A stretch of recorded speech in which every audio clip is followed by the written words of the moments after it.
Call the meeting in order. Everyone please stand and recite the Pledge of Allegiance. Pledge allegiance to the flag of the United States of America and to the republic for which it stands, one nation, under God, indivisible, with liberty and justice for all.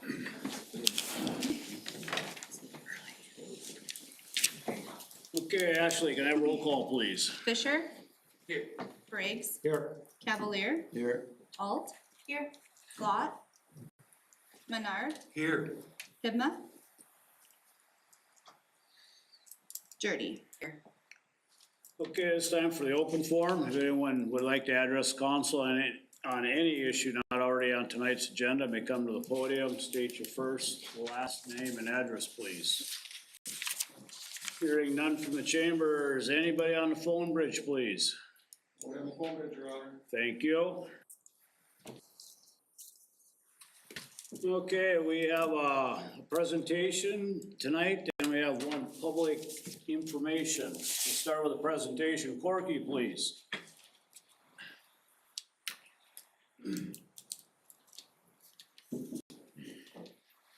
Hey, boss. Not anymore. The city of Crookston and grateful appreciation to Charles Corky Reynolds, as city administrator to the city of Crookston. You have given your time, talent, and treasures to make the city of Crookston a better place to live, work, and raise our children. Your positive leadership and vision has guided the city government through difficult times and has made it a force for progress. You have set an example of honesty and integrity that is the hallmark of good government. The city council, employees, and the grateful citizens of Crookston, August 12th, 2024. Thank you for everything you've done, Corky.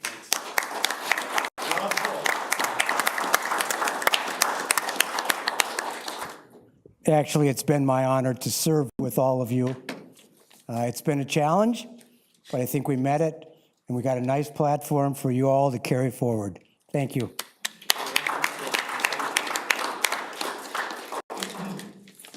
Okay, we also have Marty here from the Coalition of Greater Minnesota to give us a little update. Thanks for being here. Thank you, Your Honor, members of the council. I have a hard copy of this at your desk that I put beforehand. I think there's some loaded on there that I had emailed earlier this week as well. So if the members of the public want to look at it, I'm just going to kind of start with the front page right there. The legislative, just by way of introduction, I've come to Crookston now for 10 years, giving updates on what happens at the Capitol and how it impacts rural cities. The legislature this year started late. They started in February, got off to a fairly slow start and just kind of rolled into conclusion with a somewhat uneventful session. The unusual circumstances is that what they call a political trifecta, where one party controls the House, the Senate, the governorship, so the Democrats had control of everything for the second session of this biennium. So it was a little unusual compared to what other years, other than last year, in recent memory. So if you look at the front page, it just talks a little bit about some key dates of things that had happened in terms of release of the budget and so forth. There was a big tax bill that had some different changes in it, but nothing really that impacted rural cities a whole lot. We had, some of it was playing defense on some things, on requiring prevailing wage if you had a local option sales tax, and we kind of held off some of those things. But frankly, for the most part, the tax bill had a lot of uneventful things in it. We had a large LGA increase last year, because last year is the budget year. This year wasn't a budget year. So we just carried forward with the increase that we had last year. There are no reductions in local government aid or anything like that. On the next page, a little discussion about the EMS bill. We have a variety of rural cities that help underwrite ambulance and EMS services. no matter where you are in Minnesota, if you're in the Boundary Waters or the inner city of Minneapolis or southwest Minnesota visiting grandma on a farm, if you fall down and break your leg, or if you get in a car accident and you dial 911, we have a reasonable expectation that someone within a reasonable amount of time is going to come pick you up in an ambulance or first responder unit and get you to a hospital. That has been increasingly difficult, particularly in the rural areas where we have a shortage of volunteers, a shortage of paid staff, and a shortage of money. And I'll just explain that real quickly. A majority of our clientele in the rural areas are elderly or poor. That means that the ambulance services are paid with Medicare and Medicaid, or in some cases insurance if you're just like a regular middle-class working person. Medicare and Medicaid right now pays 39 cents on the dollar for a cost of EMS service. There is nobody can be that efficient, no matter how wonderful a business person you are, and make your business function on 39 cents on the dollar. So what happens in a lot of cases, and I don't know who runs your first responder and ambulance service here, every city is different. Some places the hospital runs it, some places it's a nonprofit, some places it's the county, some places it's the city, and some places it's a mixture of a little bit of everybody. Some are outsourced, like in Marshall, it's North Ambulance does it, but where the city is the license holder. So they're all a little bit different. So what we have seen in some of the more sparser areas is the first responder units are folding up, or they are going to mutual aid with the neighboring cities when they can't handle certain hours. And if you have an accident or you need, you have a heart attack or something, it's taking that much longer for EMS services. So this is a big issue. We have cross-subsidy of these from city property taxpayers. A good example is up in the Iron Range. We have a lot of people who come up there and use the Boundary Waters. They fall down and break their leg. They don't have enough money to pay. And so Ely and Virginia and Eveleth are cross-subsidizing that because they run the ambulance services, even though those people have nothing to do with the city of Ely or Virginia or Eveleth. So that's where local government aid comes into play. When people say, well, why should Minneapolis and St. Paul people help pay for local government aid? Because half your city budget in Crookston might be LGA or in East Grand Forks, wherever. The reality that they're starting to understand is that we are cross-subsidizing some of these services, and that our property taxpayers oftentimes have nothing to do with it when they break their leg on the Boundary Waters. It's their grandkid at the U of M who's up there and has an accident. We have nothing against providing those services, but we all got to work together as Minnesotans to provide that. So what we did is we got a bill passed for $20 to $30 million to help underwrite the most severe cases of staff shortages and equipment shortages, et cetera. Kind of a grant-based program, but we're going to be back next year lobbying for that, just so you know. On the defense side, there's something called the missing middle bill that was there, and I have extra handouts if people in the audience want any of this stuff. What that is a bill that would mandate from the state of Minnesota and essentially cut out your planning and zoning and local control of how you zone your city. For example, if someone wanted to come in and say, Crookston has a single family neighborhood and it's all people that live to get, mom and dad and a kid in this house, grandpa and grandma in this house, etc. If someone wanted to come in and dump a low-income fourplex in that neighborhood, this bill would have mandated that the local community could do nothing about that.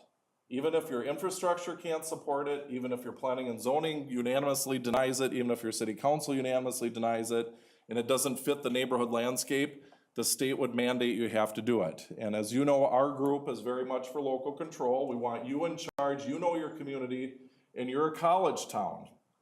And this is very sensitive in our cities that are college towns to just have some developer come in and take a single family neighborhood and start dumping low-income quadplexes in all over the place and devalue the neighborhood. So we testified against it. We worked very aggressively against the bill.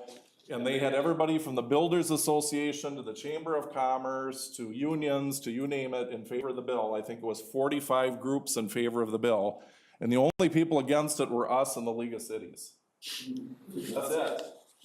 And they have religious groups, we need more affordable housing, blah, blah, blah. We get that. And the cities want more housing, but we want the cities in charge of the zoning of this. And in some cases, you've got, if people want to put apartment buildings up and stuff, the infrastructure underneath that for water and sewer is made for single-family homes for 2, 3, 4 people to be going to the bathroom, not 30. And so you understand your cities better than people in St. Paul do. We killed the bill in committee. There was a lot of controversy with it. You probably saw it in the media that the evil local governments are against this wonderful bill. It's gonna be back next year. We've already been told by the authors. The other interesting thing is the chief author in the Senate was the senator that broke into this Oh, no. house in The house. Detroit Lakes and like broke into her stepmom's basement or something. She was the chief author, so that kind of helped kill the bill too. If you go to the next page, there's just some staff contact information for people who specialize in certain things, and then the chairs of our committees and so forth. On the inside of the packet, I have a little chart of things that we lobbied for that our board of directors made up of members of city councils, mayors, and administrators kind of put together. We take the marching orders, so we don't tell them what to do, you tell us what to do. If there's an X, it means it didn't pass. If there's a check mark, it means that it did in that particular body.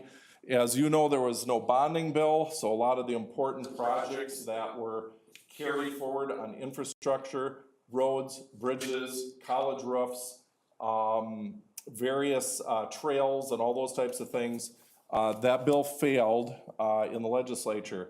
I know Representative Keel is retiring from this area. She was one of those Republicans who would break away and vote for a bonding bill if she had stuff for her district. So I give her credit. I know she's leaving, but you know, she would vote her district. If there was something for Crookston and East Grand Forks and Red Lake Falls, they had a sewer project in one and some roads and bridges in another, she would just, you know, say, you know what, I got stuff in there, I'm voting for the bill. And so, you know, as whoever the candidates are that are running, you know, make sure you ask them stuff like that. Hey, are you willing to vote the district when you got stuff that you need? So if you look at this chart, you're gonna see a lot of these things failed because the bonding bill failed. The reason the bonding bill failed is they frankly did not utilize their time very well, particularly at the end, and they never unveiled a bonding bill on the floor. So when people say, well, did the Republicans kill it? Did the Democrats kill it? They never had a bill to actually vote on either the House or Senate. It has to originate in the House of Representatives per the Constitution, and it also needs 60% if you're gonna borrow money. Bonding is a borrowing bill. You're putting money on the credit card. So it takes 60% to pass a bill, so they do need Republican votes to pass a bonding bill. They don't need them for anything else. They can pass whatever they want. If they're cashing out projects, if they're passing policy, but for bonding, you need a bipartisan vote because it takes 60%. On the back side of that chart, you will notice on transportation, there's a check mark on the bottom right. There was a greenhouse gas bill that was an environmental bill that would have probably shut down most of the road projects in the state because it would have made them just non-feasible in the rural areas. We just don't have mass transit out here. We don't have trains. Electric cars are impractical in our cold weather up here, et cetera. And so they kind of put a structure in place last year that was just unworkable, and we did get that changed in the legislation. We did get some additional money for small city streets under this formula, and you guys are over 5,000, so you guys are not considered a small city. But all the little towns up here that are under 5,000 did get an injection of some money for small streets.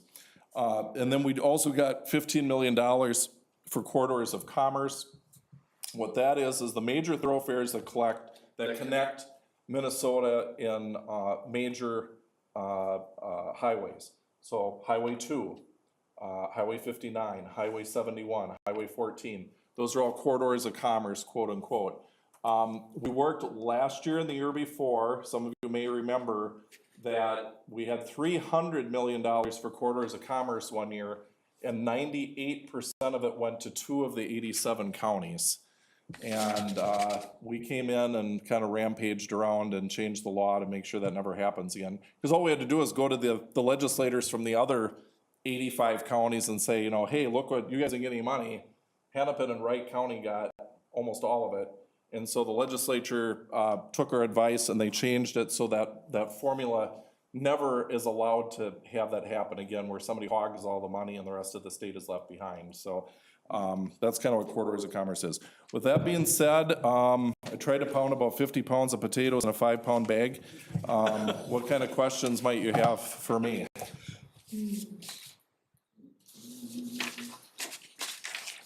Or anything you'd like me to take back to the office or to the board of directors that you want us to be working on. We try to do, bread and butter issues is what we work on.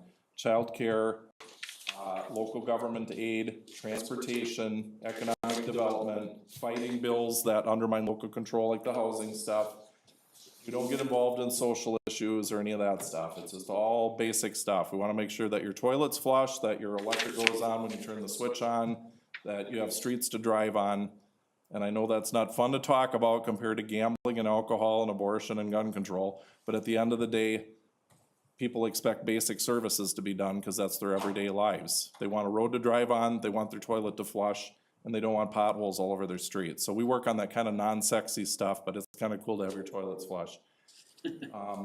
Yes, sir. What caused all the X's for childcare, housing, and economic development? Why are there a bunch of X's there? What caused that, you know? Part of it is because some of that stuff would have been in the bonding bill. That would have been number 1 and number 3 and number 5. That was the lack of a bonding bill is why those are X'd. The licensure reform for medium-sized child care facilities, I don't think the legislature is quite ready to bite that apple, but they have a whole myriad of regulations on childcare that's coming down the pike that will shut down even more providers. And we have a shortage already, by the way. We have thousands of childcare shortage slots right now. And if those regulations pass, we already know there's a bunch of in-home childcares that are just gonna say, never mind this. We love kids, but we're not bureaucrats. And so as the administration keeps churning out regulations, our childcare facilities keep closing. And they haven't quite got the memo that that's causing people to close, so we are gonna try to get our arms around that. I think one thing they need to do is look at our neighboring states. I don't see a lot of kids dying in North and South Dakota and Iowa and Wisconsin, so what are they doing for regulations? Why do we have to have exponentially more regulations than they do? They take care of their kids too. So I think we do need to get our arms around, that whole process. The governor has been sympathetic, at least in rhetoric, but in terms of his commissioners and the administrative regulations, they have been very, very heavy-handed. So on that note, we were told that supposedly there would be somebody who would be more regional in our area to help with licensures.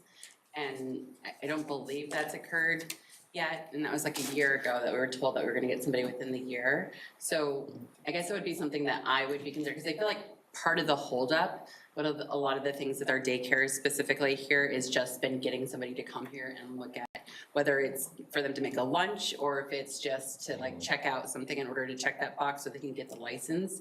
We're not getting that in a timely manner. I mean, and I'll give you an example. We had the child care center that we had open here. It took almost 2 years, and the same individual had opened a daycare in North Dakota in 90 days.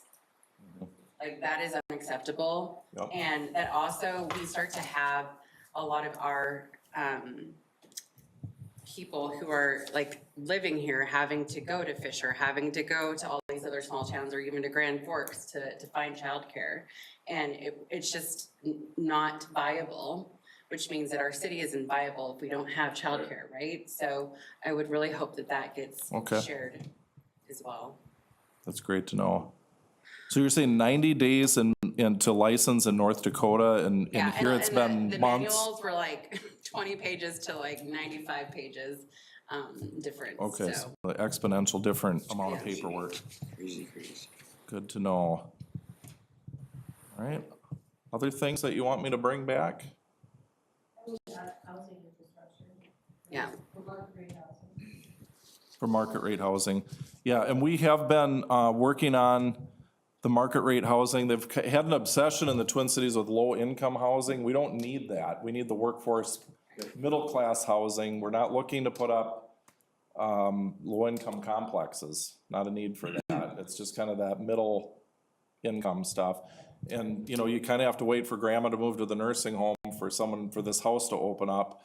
And that, there's a lot of market failure in that regard, because there's more people looking than there is available houses. I'm not sure if you guys are facing that. I know Roseau and Thief River are really in dire straits with Polaris and Articat and DigiKey and so forth, so they definitely need more housing. I think also one thing that was really highlighted, we were just at the housing summit, was it a week ago? And it's not even like about waiting for grandma to move to the nursing home, as it is that, you know, here she is living in a 5-bedroom house because there isn't like a 1-bedroom with, you know, like a condo or something that would give her an easier solution, Right. which would then free up those types of houses. So I think, you know, especially for a town like ours that has a pretty big aging population, just providing, you know, like a senior housing as well. Assisted living. Yeah, well, not even assisted, but just like something Congregate that's like low housing. maintenance, where they don't have a yard, they just, it's like, you know, single-story housing. Over 55 congregate, yeah. Right, because I think that also frees up those family houses as well, so I think that should be another, you know, consideration for the type of housing we're looking for as well. And I know this is more a healthcare issue than a local city issue, but I know nursing home costs gets brought up quite a bit. We have nursing homes in my area that are closing, and where do you go with these people? And then my sister-in-law's brother told me they went shopping for nursing homes down by the edge of the metro, $17,000 to $27,000 per month. Yeah, there's no way. Who in the world can afford that? You know, that's pretty tough. So I don't know if we're gonna end up having to deal with that issue. It's probably outside the realm of city stuff, but you let us know. I think the other thing too is looking at like multi-generational housing as an alternative to the nursing home, right? Having a place where you could have your mom and dad in like a tiny house in the same property or something of that nature, I think is gonna be another way that people are going to want to address that, or having to address it as a necessity. Yep, and that is one thing as a city that it is good for you to do an analysis. When we had the middle housing bill up, a lot of them said our cities aren't analyzing the tiny house ordinances where mother-in-law can live in the backyard, and we're just ignoring that. So, you know, we are encouraging our cities to do an analysis of some of your zoning and take a peek at some of those things, so we don't get the heavy hand of St. Paul beating up St. Peter. So, Well, I think the other side of that too is that, you know, allowing that type of thing frees up more of those larger correct, homes, right? because they don't even need them. Yeah, that's right. So, Lastly, you said about the small cities, the other there, those numbers haven't moved since 1988, the 40,000 for commercial building qualified. And we kind of usually honestly leave that big, or bump our numbers up, will make sense for administrative fees and stuff. That's a great point. I'll make note of that too. All right, anything else? Mr. Mayor, anything else? Touch back on the infrastructure for housing development. You know, I think with our marketing, we're trying to, you know, reach out across the river a little bit. I'm hearing that on the south side of Grand Forks, they're pretty much tapped out there with infrastructure as far as they can go, because they're buttoned up with a township called Merrifield. And the airbase over there, they're bringing in the drone program, so, you know, it's like another 1,200 people moving to the base or the greater Grand Forks area. So if we could tap into that population that is moving over there, you know, so I just feel the infrastructure is, you know, a big piece of what we need to do here. It's very expensive for us to develop. Yeah, development costs are super expensive. And our housing code is very restrictive compared to the Dakotas, so that's been a challenge as well. Our home builders are, for better or worse, if you go to, you know, we lobby for the city of Moorhead, on top of them being one of our bigger members of our coalition of greater Minnesota cities. You go to Moorhead and you go to Fargo, I mean, it's like North and South Korea. I mean, they got tumbleweeds in the, you know, very few new houses. You go to Fargo, there's young families, there's gleaming buildings, there's new construction everywhere. It's very frustrating for us to see the difference in the building codes, and we've had the city of Moorhead down testifying to the Capitol saying, look, this is really hard on us. Our builders are all going over there because it literally costs 20-30% more to build a house in Minnesota I was talking to the mayor of Moorhead actually when we were at the coalition, and I do wonder, and I don't know if there's something that can be done about this, but like a lot of these border cities like us, you know, like we get like this double impact of, you know, because we're not competing against the next Minnesota city. We're competing against a whole different set of rules, and I don't know if there's any type of like reciprocity or something that can be considered if you're like so like your radius is so close to that border that would allow us to have a little bit more leniency, and I don't know if that's something that can be considered or lobbied for as well. But I think that those border towns really, I mean, that's like you said, I think Moorhead and Fargo is a perfect example of that happening, you know? Bring that to, the question is how far does the radius go, because Well, right. those, you know, Right, and then Don't you're like like, to want it's it. 25 and then somebody's 26 miles away and here you go, right, right? but at least it's something, Yeah. we gotta think outside the box. Yeah. All right, anything else? I'll continue trying to do the Lord's work and the devil's workshop at the state capitol All for you. right, thanks for your Thank time, you. Marty. Thanks, Marty. Okay, this brings us to the agenda. Does anyone wish to add anything to tonight's agenda? Do I have a motion to approve tonight's agenda? I'll make that motion, Your Honor. Thank you, Clayton. Do I have a second? Second. Thank you, Wendy. Discussion? Hearing none, roll call, please. Fisher, Aye. Briggs, Aye. Cavalier, Aye. Alt. Aye. Menard, Aye. Jody. Aye. Okay, motion carries. This brings us to the consent agenda. Does anyone wish to remove anything from the consent agenda? I have a motion to approve tonight's consent agenda. So moved? Thank you, Tim. Is I'll there- second. Second by Christie, thank you. Roll call, please. Do we have discussion? Not on the consent. Okay. If you Yeah. wanna have a discussion on it, then you can pull it, and that's what the, You would have to pull. Do you need a it. point of clarification? Yeah, if we could pull 6.03 on city bills and disbursements. I just have some questions about so there was some of the- so first there, you did a motion, Christie, second, are you okay to amend those motions? Yes. Yes, I'll amend it. Okay, yes. so then now the motion is to remove 6.03 to the regular agenda. Do we have a first? I can say, I'll first. Okay, First by Christie, Okay. second by Tim. okay. Do you wanna, okay, so we have Now, first, now we can have roll call. correct. Thank you. Fisher, Aye. Briggs, Aye. Cavalier, Aye. Alt. Aye. Menard, Aye. Jody. Aye. Okay, motion carries. Item 8.01 is a resolution regarding the approval of the Crookston recreation policy. Thank you. Do I have a motion to approve this resolution? Got a motion by Don. Is there a second? I'll second it. Toss up between Clayton. Okay. Discussion? So can I just ask for clarification, why this has come about? Was there some need to address this? Because it seems like it's a portion of a larger manual, correct? That is Just to correct. deal with youth sports? Yes, ma'am, that is correct.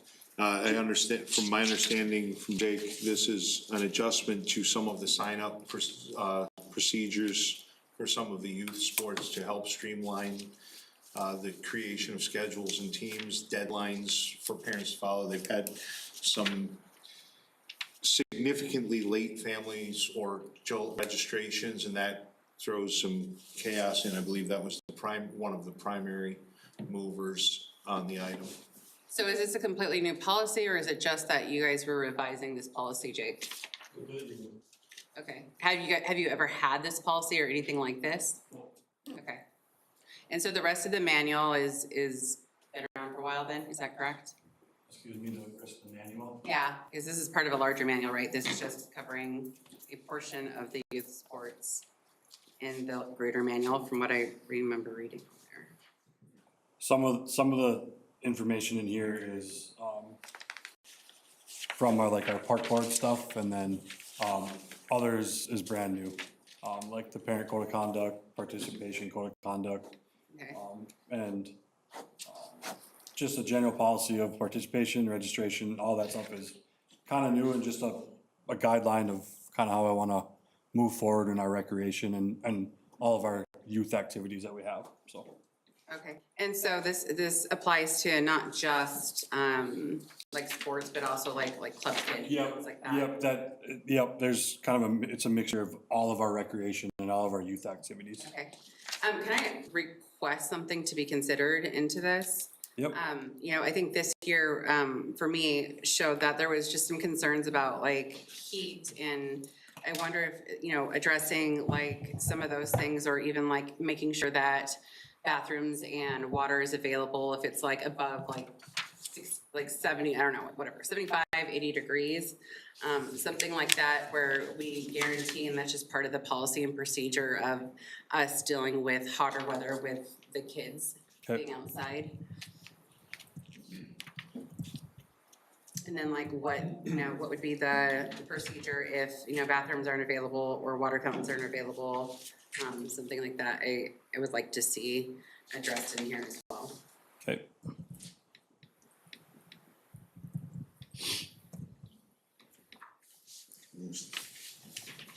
Thank you. So then if we're adding these other guidelines, will this have to go back to Park and Rec before it comes back here? You want those changes to be made to this policy, yes. So you would need to want to make sure that, So, so, I think there should be a standard operating procedure for those types right, of I things. get it, so, but I'm just saying it should go, before we approve this, it should go back to Park Board then. Yep, so then we have a motion and a second to approve this resolution, to approve the policy. Would you like to, can I motion to table it? we've already have a first and a second. We would have to do roll call on the policy, and then you can make a motion and a second to be able to table it. So we have to do a roll call if you wanna do it that way, unless those two council member wish to amend their, So. first and second. So Don Cavalier made the motion, Councilmember Briggs, seconded it. So you gotta amend your motion, Yes. okay? Okay. So then a council member would need to make a motion if they would like to table this. I will make the motion to table. Second. Got Christie and Tim to table this and send it back to Park Board. And we could, well, I don't think we'll see this until maybe the first one in September. When's park board meeting? It would be, next Monday, the 19th, So it could come to the 26th, couldn't it? Correct. maybe. You guys can get it together? Yeah, I can get there and. Okay. Yeah, I mean, okay, what I have, but. Sure. If not, we can do it. The 9th? Okay, So again, the motion on the table is Councilmember Jordy, made the motion, Councilmember Menard seconded to table the park board policy, the park and rec policy to go back to park board for those revised vision corrections. Would you like roll call? please, thank you. Fisher, Aye. Briggs, Aye. Cavalier, Aye. Alt, Aye. Menard, Aye. Jordy. Aye. Okay, motion carries. Item 8.02 is a resolution regarding the approval of a contract for security software Splunk Enterprises. Thank you. Do I have a motion to approve this resolution? So moved. Second. Got Clayton and Don, thank you. Discussion. Yes, Mr. Mayor, this was brought forth by IT. There are compliance items with BCA, primarily with the police servers and police items. And it requires various monitoring and action of, and Zach, if please, if I misspeak, please correct me. And from what I understand from Zach and Nate is that we get thousands of hits to our servers per minute.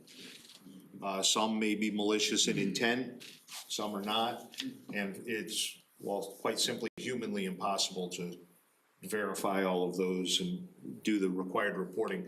This software would use AI and various other technological advancements, not necessarily AI, but it monitors it automatically and it flags suspicious hits for direct review. Is that a correct assumption?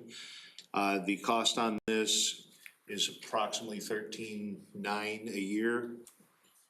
And again, it will bring us into compliance with BCA requirements for the police servers. Which we're There currently is a- not in, correct? Pardon? We're currently out of compliance right now. That is correct.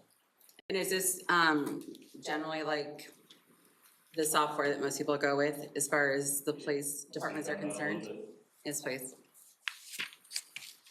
So Splunk is a security information and event management tool.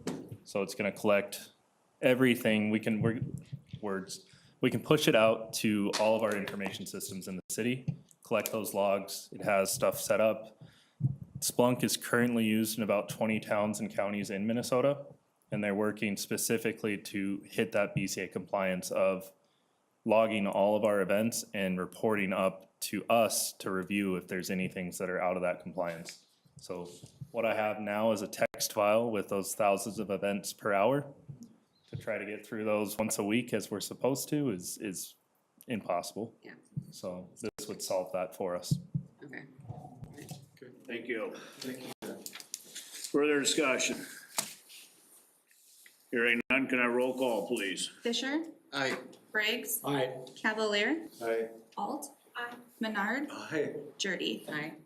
Okay, motion carries.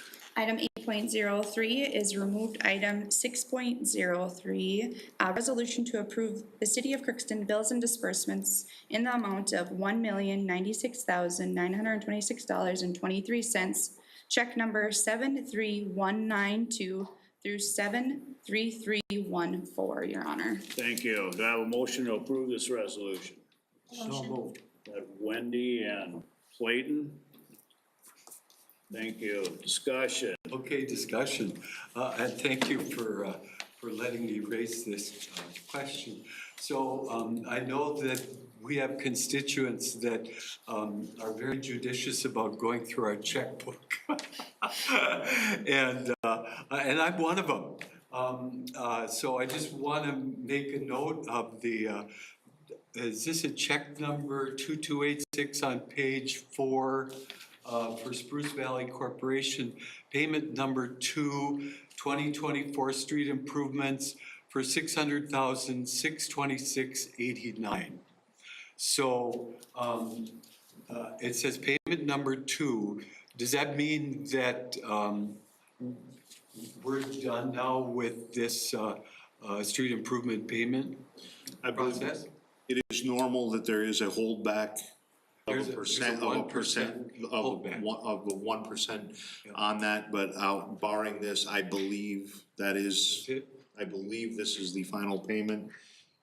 Ashley, can you confirm, or actually I have Lance in the back that may have a better idea. So I can let you guys know, this is a resolution you guys approved. If you see next to the item, right next to it says resolution number 27929. This was an item that was already approved by your council prior to the meeting. This just made it on the check run at this time. I can provide that resolution to you guys as well. But every single one of those street assessment approvals needs to be approved by you before we submit that check. Right. So I don't think that was the question, though. I think he was just asking if this is the last part of the payment. That's all it is was. it- So are I we can done? pull it up and tell Or are we you. gonna see another? Usually, though, in the past, I thought they would say final payment. Maybe I'm wrong with So, that. but we don't do that because we have that. 10%, yeah. Okay, so, and then the other brief question I had was related to the Clifton Larson Accounting Services check, and that's item number 4683 on page 7. And that for $38,072, and that's for services that are up to date. That would be services for up to the end of the previous month. Okay, I believe that is the July invoice. Okay. Okay. So I'm anticipating that in the event of hiring a new finance director, that we will see some relief in that category. Yes, that is anticipated, and also with the change in staffing at CLA, I have been in contact with the principal for Minnesota, their managing principal in Minnesota, and I have been assured that they will be scrutinizing our bills, because one of the items, concerns that I brought forward was our previous assigned staff member was very fluent in our systems and was on site for a significant period of time. And I had a concern, and I shared that with CLA, that any staff member that they put into place, and this is not derogatory towards Lance or anyone else, would take time to come up to speed. I mean, that's just, And that's just common sense, I mean, right? and they have conceded that they do not have any staff members as fluent in Encode 9 as Michelle was.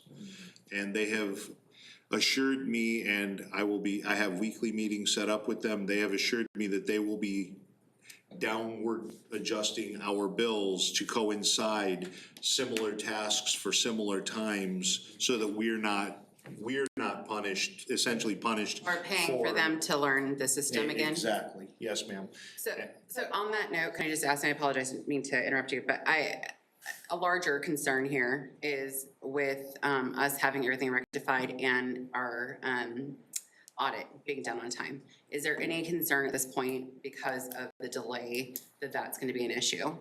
No, ma'am. Lance and I were discussing that today. The auditors are here, scheduled to be here a week from tomorrow. And they have all of the information that they currently need for that? Okay. And they'll be scheduled, so they'll, yes, yeah, I Lance. don't think we've officially met you, Lance, so, yeah, Yeah, we're talking about you, so. yeah, yeah, okay. There are some pieces where I'm working with the auditors to finish up and to facilitate their last visit. Okay, wonderful. And then similarly to what Michelle does, then we normally get an update from CLA during our end of thing. Will you provide that as well then? Okay, thank you. We're gonna put you in the hot seat. Okay, Just a minute. is it okay if I ask a couple more questions? Yeah. Okay, so I've seen several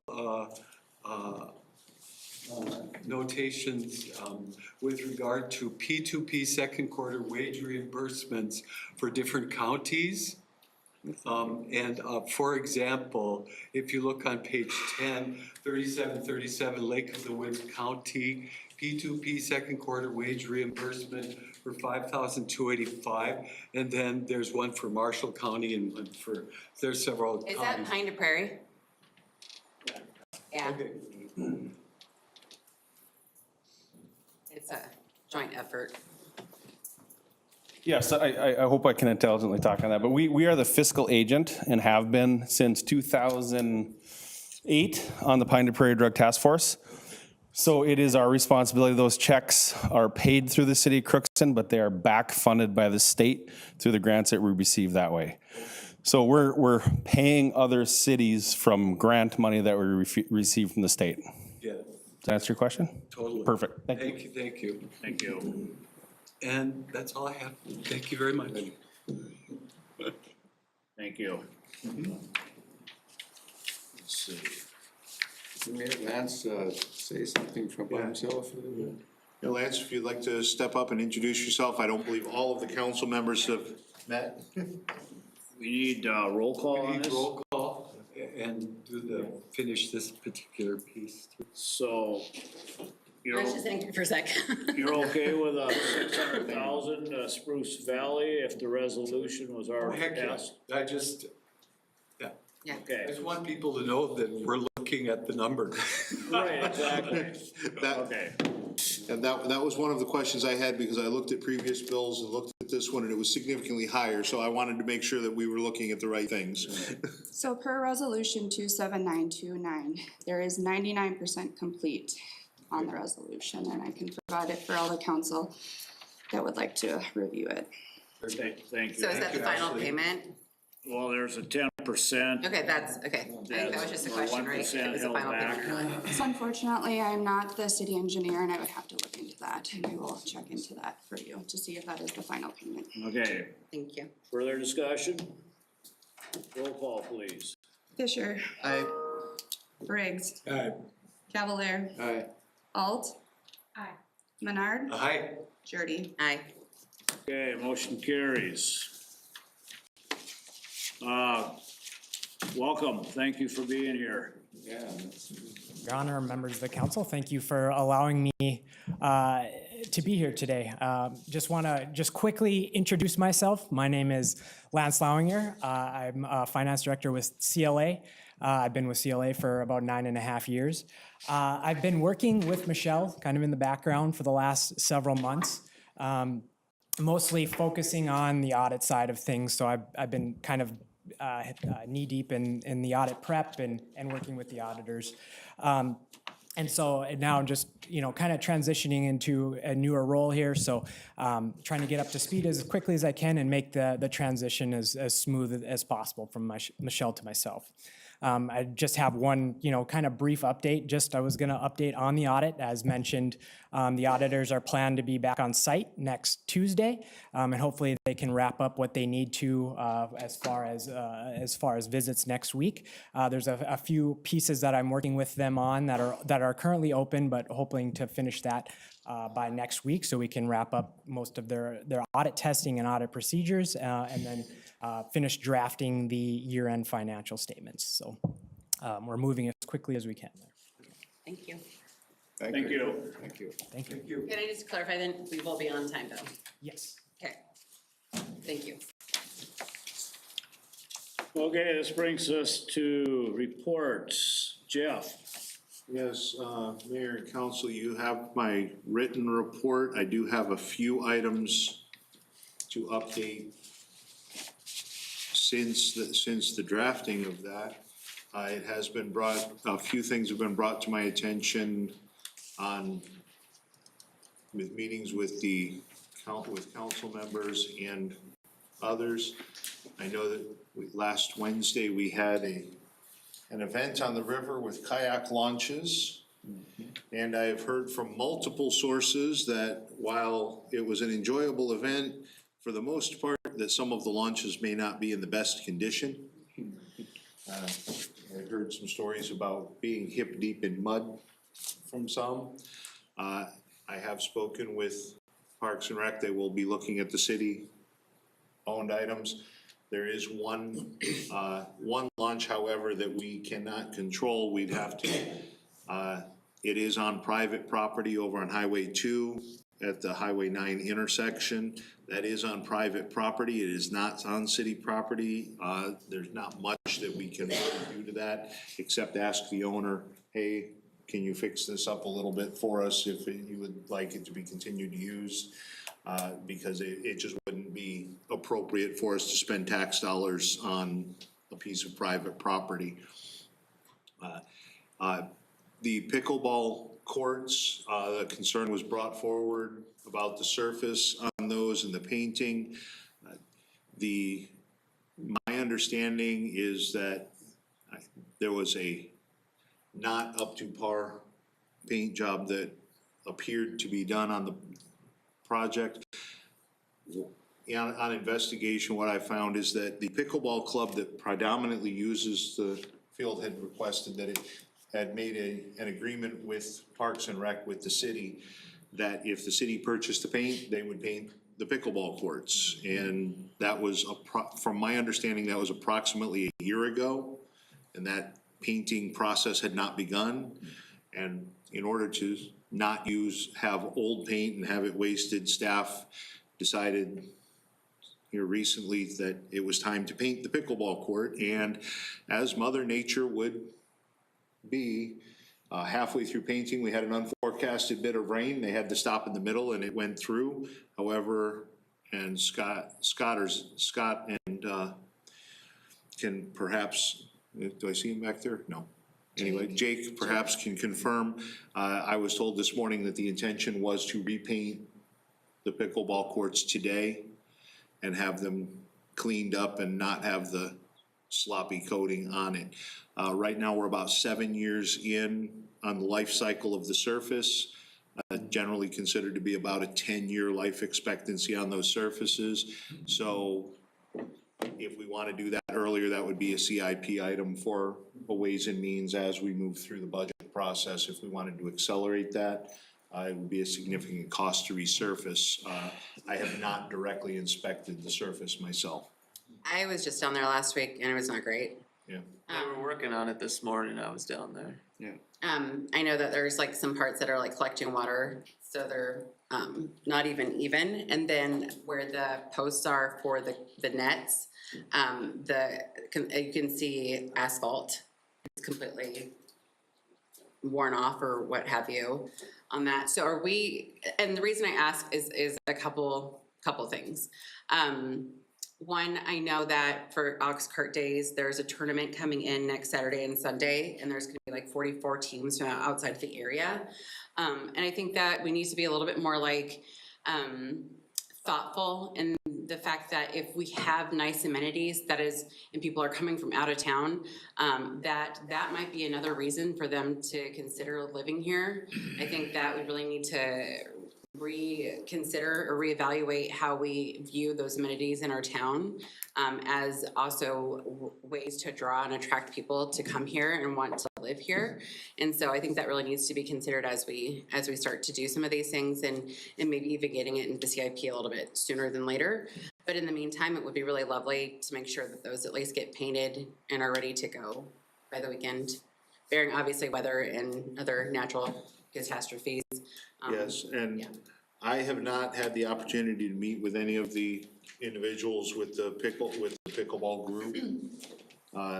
However, I am open to sitting down, meeting with them.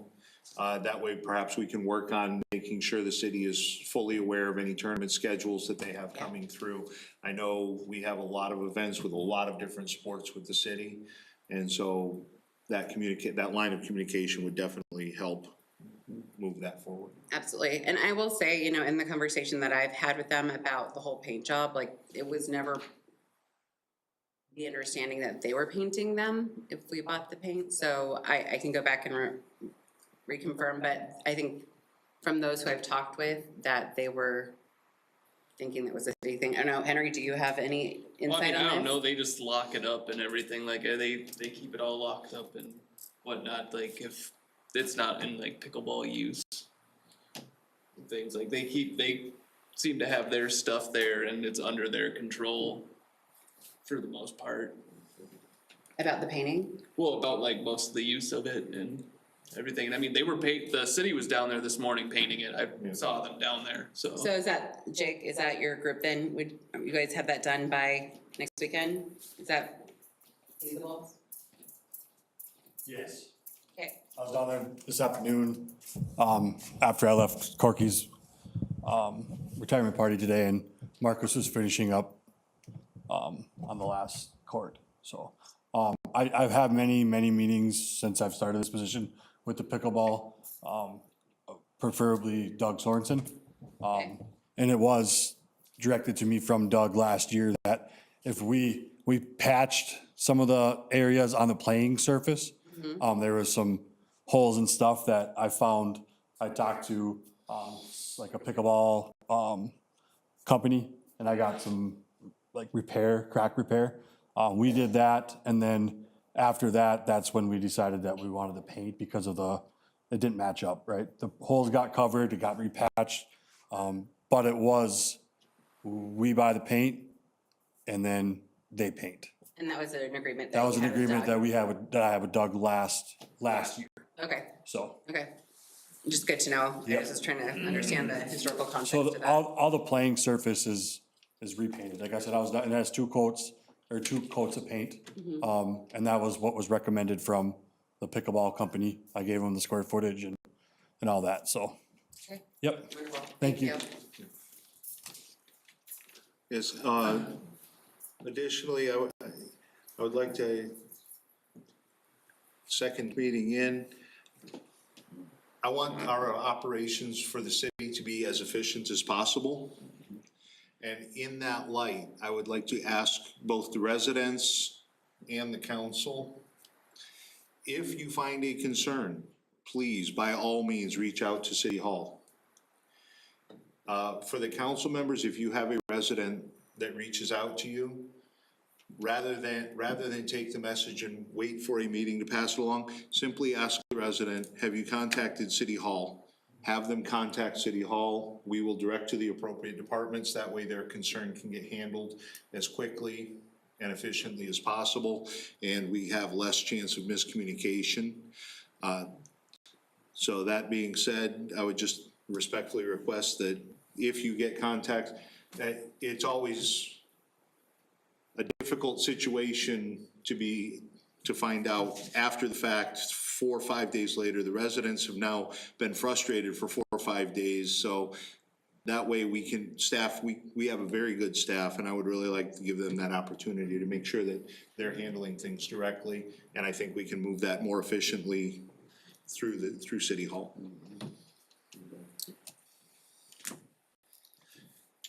Anything else, Jeff? No, sir. I am available for any questions the council may have. I have a question. So on my desk, there was this list of cities and fees. Kian will discuss that. Okay. I was like, what is it? Okay. Never mind. All right, thank you. Shane, anything tonight?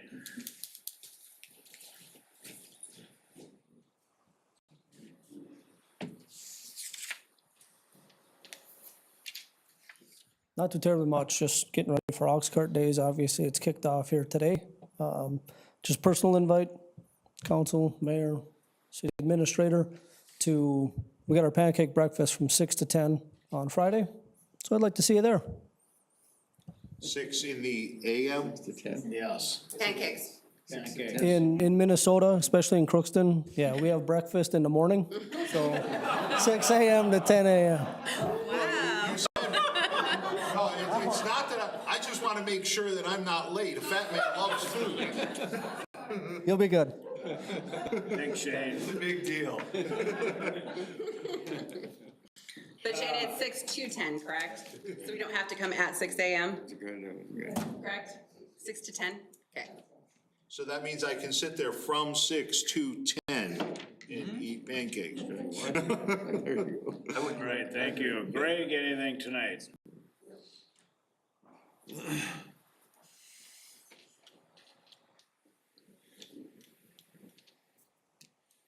Hello, everyone.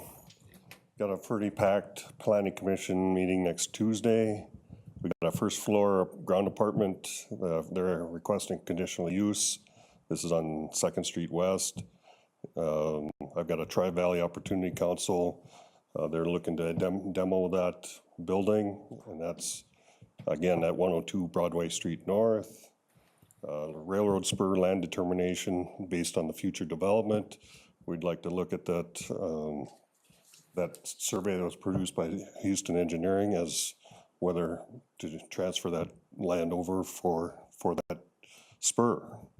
And then along with that, we have to look at zoning changes for that development for the railroad spur as well. So Can I get some more clarification on that? So the first thing you were saying, that the determinant of land determination. Of the rail spur, whether or not, That would be up to the city council. It goes to the planning commission right. whether or not we agree with that development, that it should go before the city council. Basically, it's just a approval process and or determination whether that's a good use of that land. okay, And it's also required per state statute that any land transfer happens through the planning committee, so. and by land transfer, would transfer from the city to, That would be, I think, Minnesota Northern okay, so Railroad, the but Northern that's Railroad future. would be the ones that would be owning that then? But as a that, public rail spur. that's not through us as far as that concerned. That would be up to the city council how that would proceed. Right, I was just wanting to clarify that that's what the Yes, conversation's about. Okay, Yep. great. Thank you. that's all I have for my list. Greg, just a quick question. So that property on Second Avenue, that's the former Goldmark Correct. real estate property. So is it that they want to make that ground floor former office into residential? Exactly. Okay. That's what their conditional uses that's what they're requesting through that conditional use. But per our statute, it's only said that you can be above the Second commercial, yes, Sure. second floor. It is conditional, but there's other details I have to discuss regarding that planned unit development, for example, so. Is that currently where the Goldmark business was or is? I believe it was where it was previously, but there was a hair salon in the meantime or since then. Okay. That's the Come space. to the planning, you get all the answers, or start with the answers. Thank you. Yep. Thanks, Greg. Thanks, Greg. Jake, anything more to add? Thank you. Carrie, anything?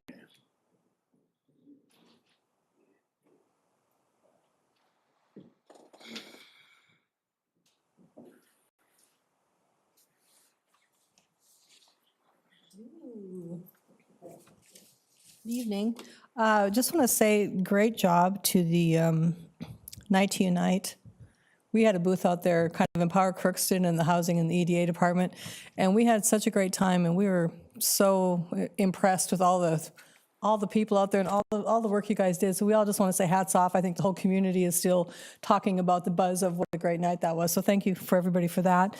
And then Oxcart Days is coming up. So we have an orange tent pop up. So when you see the orange tent, stop by and say hello to my folks. Our team will be out there in different events. We're trying to kind of scatter out and get out into the community and do some volunteer work to help some of the organizations that are out there. So we might be taking tickets or doing different things for my department. So as some of you, just to kind of catch up, because I know some are new on our council, about not quite a year ago, maybe 6 months ago, we received a Emerging Small Minnesota Communities grant from the University of Minnesota and St. Paul Design Center. And during that, we're receiving a lot of technical assistance to help us to identify projects that we can find funding for. It's not a visioning thing. It's actually to say, here's projects that Crookston has said that they wanted, or the community has, and then where can we find the funding to line up with that? So we've been having a Jolt and Jive meeting, so I think Keenan is our greatest advertiser for that. We meet at 8 o'clock at the Cove on Thursday mornings. And it's really, it's not an organized group as that it is under the city or the county. It's just like a bunch of people coming together, and it includes the city, it includes the college, it includes RSDP, it includes different business people. Riverview has been coming. And out of this came that great event that we had out on the river. We had like 75 people out there. We tried to just like, okay, that was really great, but then all of a sudden people are like, well, when are you doing it again? So we will be launching into the river, but we're going to launch in from Central Park this time, and then we're going to go down by Riverview. And also, for those who are non-kayakers like myself, they're going to have a Pokemon Go.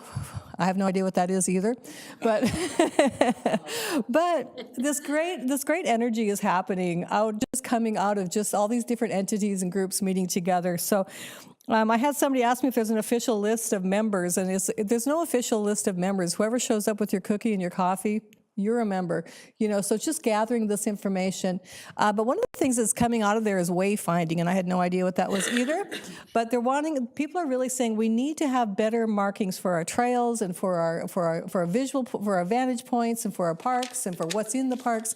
So we're going to be looking for grant money to help to establish funding to help us maybe work with the college again or something like that to develop a kind of brand, a sign, like what does Crookston want their signs to look like for going through the woods, the same type of going through the streets. Maybe you have metal on the streets, and maybe we have nicer like wood signs in the forest and things like that. So we are kind of all starting to have that conversation, and we've got different volunteers working on identifying some of the highlights that we see in Crookston, and that kind of started out of the I Love Crookston event at the college. So thank you everybody for continuing with us on that. We're excited about what's happening. Again, the next event will be August 21st, and we'll be paddling. If you have any extra kayaks, canoes, life jackets, anything like that that we can use on the river, that would be fantastic. We really want to thank Travis Oliver's Canoeing Outfitters, for bringing all the canoes and pretty much donating them to us. We finally were able to shove a little bit of money in his pocket, but he said no. But also the International Water Institute, UMC brought in more, Crookston Community Development, oh, that's us, of course, Crookston, then Parks and Rec. Just thank you to everybody who keeps pulling together just to get these events going. And so I hope that you come and join us, because it is a lot of fun happening. Even if you don't do any of it, come out and hang out with the people at the park and kind of hear what's going on in the community. It's really fun to hear, especially seeing the little kids running around. And again, like I say, we'll continue to meet, and we'll keep working with the Design Center. On a storefront grant, we still have $36,000 available. We do have a lot of applications out, so first come, first serve on that. So it's been out there for almost a year, so please get your applications in. In order to just call for an application, Jennifer Hecht in my department will help you, and then make a little list. We'll just find out what your project is. It's for paint, it's for signage, up to $1,000 with no match if you want to just do a sign. You don't have to own the building, but you do have to get the owner's signature that it's okay for you to paint or to hang an awning or that type of thing. We're starting to see some really good projects on that. We'll try to get more information out to everybody. As far as grants, we continue to search for grants to improve housing, new housing, support businesses, and promote economic development. We're waiting for the award decisions on the $3.3 million from the US EDA, which would help us to put infrastructure out in the industrial park. We haven't heard back from them. We got one little call. They had a couple of questions, and I thought we would get back, the environmental portion, we'd get more questions, but we didn't. So I think Houston did a really good job on that, so hats off to them. We're just waiting to hear on that.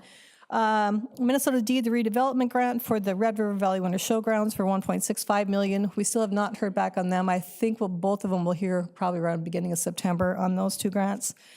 Small Cities Development Grant, we have that out for $1.2 million. We'll be meeting a little bit on that tomorrow morning, and I think we'll probably hear on that grant again in September, right at the beginning of that.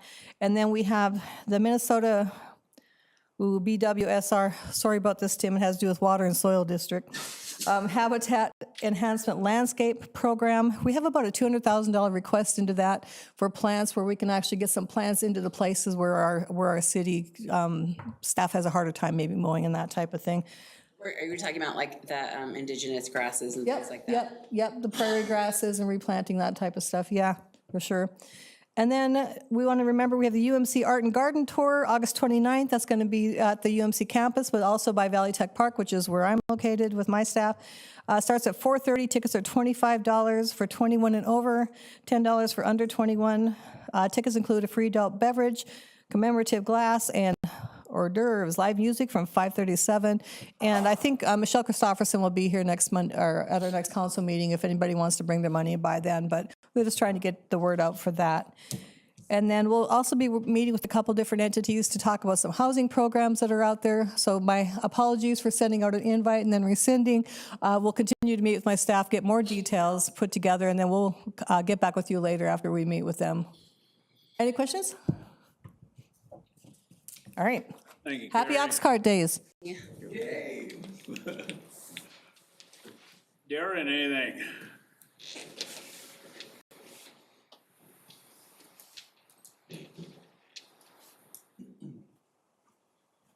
I just kind of echo what Carrie and Shane said. Thank you, council, mayor, and administrator for attending night tonight. It was a great turnout. Again, it's our largest event that we host each year. It takes months in planning, and it's hard to kind of judge the numbers, but we're approximately 2,500 people probably showed up throughout the night at any given time. So again, thanks to the planning committee. Thanks to UMC, and again, just the community for attending and making it such a great event that it is. So, and yeah, Oxcart, that's starting for us on Wednesday. We'll be having staff Wednesday through Saturday at various events throughout the city. So we have those shifts covered, ready to go, and excited for that. So that's all I have. Thank you. Thank you. Kian.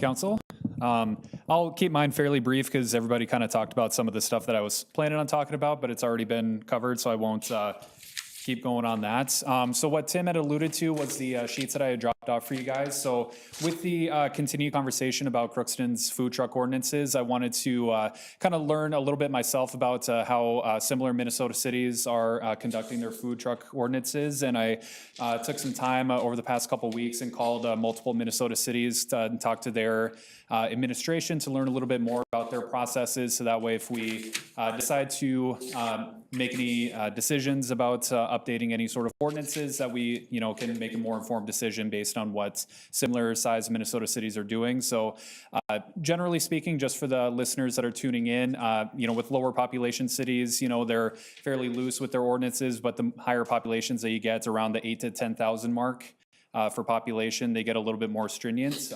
Some Minnesota cities do require background checks, others don't, but just wanted to get some more concrete data in front of you in case any decisions decide to be updated. And then just the last thing that I have for you guys, we finished up our garbage collection survey with the Public Works Department.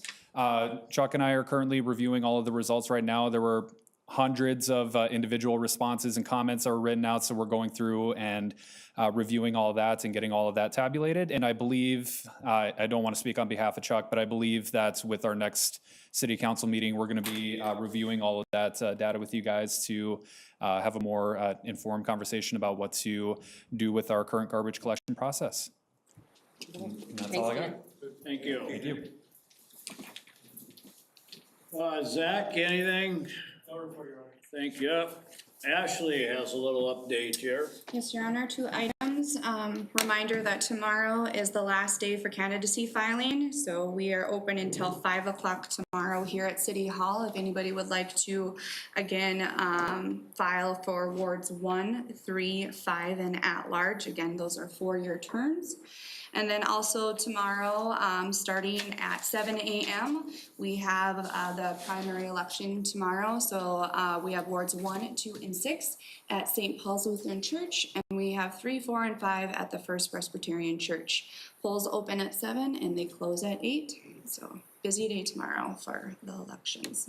And primary, you only can vote for one party, right? Yes, just a reminder that everybody should just remember to vote in one specific party line, so you can't cross party lines in this primary election. Thank you, Ashley.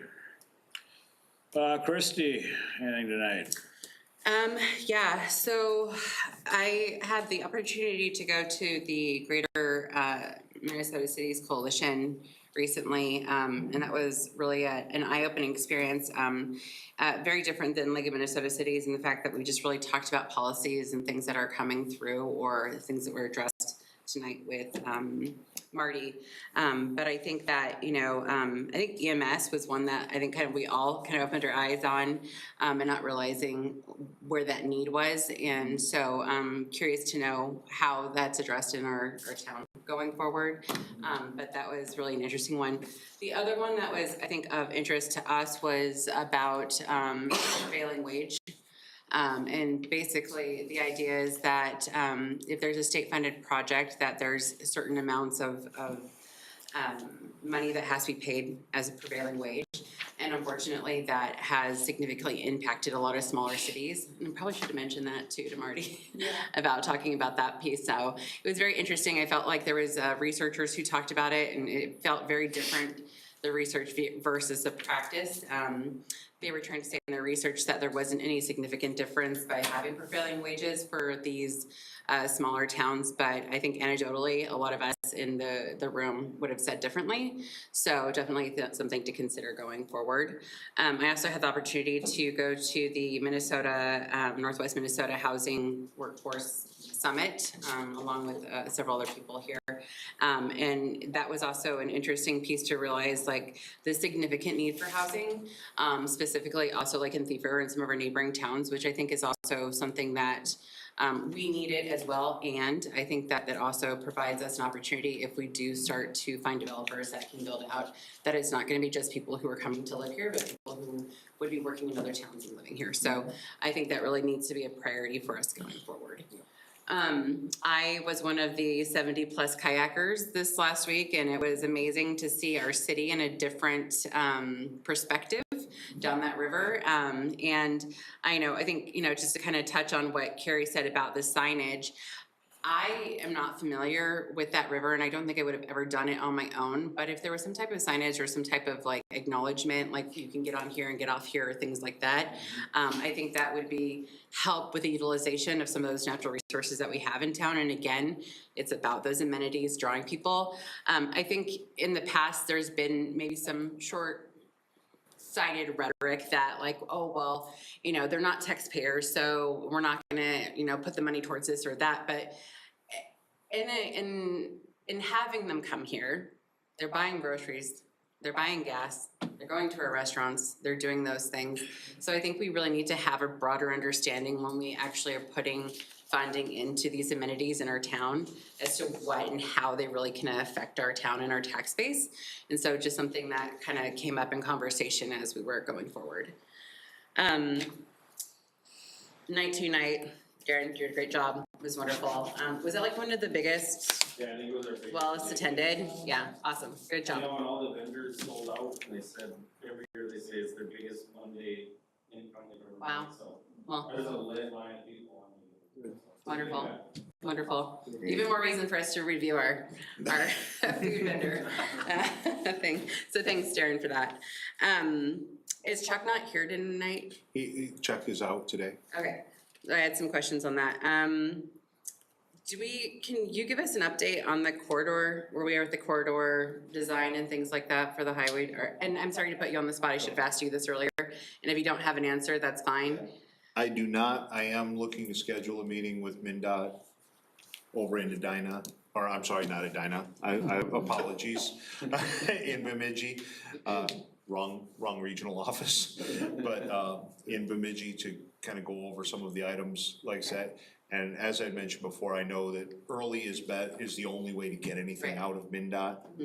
I know lighting, they're pretty tight. They'll pay for their lights. Right. And if we want to change them, they don't give us anything. They just on us. But the reason I ask is that I think, with us having worked with the Center of the Early Brain Development thing, I think they have a lot of resources to really help us to like reconsider what that design looks like. And my initial understanding when we started doing this focus groups is that we decided on the basics of like we're doing one way in one way, right? But like what the actual design looks like, what those like calming measures could look like, what those things look like, we're still up for debate, and we're supposed to be more of a community consensus. And so I'm just curious as to where we are with that and what feedback has been provided from our community, and can we get Mary Vogel involved and her team, and if we have these amazing, very brilliant people who can help us, why aren't we utilizing them, right? and So I'd love to know like an update on like what that looks like. absolutely, and I concur with that because my experience with my previous MnDOT project in a previous city is that they are more than willing to allow us to let that deadline expire without notifying us, because that means they don't have to change anything. Right. So yeah. MnDOT, we had a discussion a year plus ago, they were supposed to come back to us with a final design for. And I heard there have been some meetings, so I just want to make sure that the council's in the know, the community's in the know as to what that looks like and where we are with that.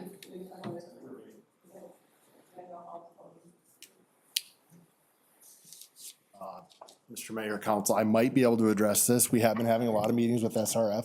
Okay. They do owe a final design to the city. Working through some of that right now, some landowner involvement questions. They haven't made any decisions. Like your administrator stated, they will come with costs associated with lighting options and signal options and all those things, and then bring that to the council and the residents to start having some open discussion, so. Okay, so we're still not in a final design. That's correct. Okay, that's what I wanted to Yeah, make sure that. it's very close. I'm guessing within the next 30 days. Okay, and then how is it that we get Mary Vogel and community members involved in? Yeah, I think there's a couple things going on. The Emerging Small Minnesota Communities, it came out of a direct allocation from the state of Minnesota because of all the IIJA and the IRA fundings out there, Infrastructure Investment Jobs Act, did I say that right? Yeah, and then the state has matching funds out there, and because there was an expanded opportunity for funding, the state wanted to encourage that everything really gets looked at a larger scope. So Mary Vogel is the head designer down at the Design Center, that's the name we hear at Jolt and Jive on Thursday mornings because it's driven out of this grant. So there is community input happening, and there was at the I Love Crookston event. It continues to be that. So I think what we're trying to do is to marry, and I've talked with Chuck a couple times, and with SRF as well. We're trying to marry SRF with what they're doing to make sure that the community is being heard, because these meetings have been happening kind of, about signage and all that type of stuff and what will downtown look like. So we just want to make sure we just have a good community collaboration effort. So on that. One last comment then would be, SRF has done a wonderful job of preserving some space for the community to use with this project. Not necessarily assigning a fixture, a piece for the roadway, just a space that the city can decide, what do they want? Is it a planter? Is it signage? Is it a rest area? Things like that. So. And I think that's what you're talking about. Well, to a point, I think the other part too that like a lot of concern came out of that community meeting was the traffic calming measures. Yeah. Specifically like around the school that's down here, around like where those barriers are right now next to Tri-Valley, because it just seems like people are just like racing down those, between the lights for God knows why, but they are. And I think that there's a lot of us that want our downtown to feel safe and that our kids can like cross the street without concern, and I don't think that's the case now. And so I think that was one of the biggest things that I think we would like to address and make sure that like whatever that is, right? Of course. And so I think it is, I mean, the design's great and everything, and I want Mary involved in that in the community, but I'm more concerned about how safe it is and how we can make it safer and slower in the downtown. Sure. It's all part of the design with MnDOT back when we had The plan, yeah, it's all. the planning about traffic calming, about bump outs, Right, but the like, outside of the initial like bump out design, we didn't talk about like what else that could look like, and I think that was the. that's where they'll come back with the final design. So, okay, wonderful, thank you.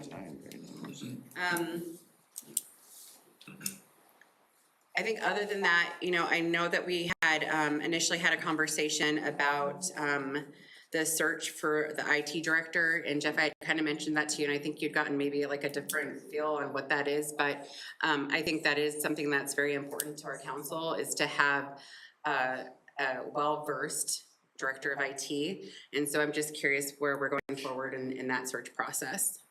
Right now, I have reached, we have a staff member that does have degrees, certifications. I've reached out to their references, which include the University of Minnesota here at Crookston.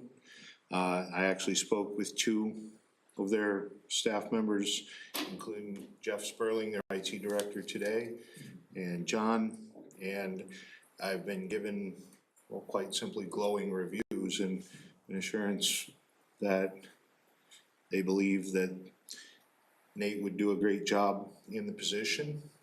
It is my intention to bring Nate forward at a future council meeting for the position.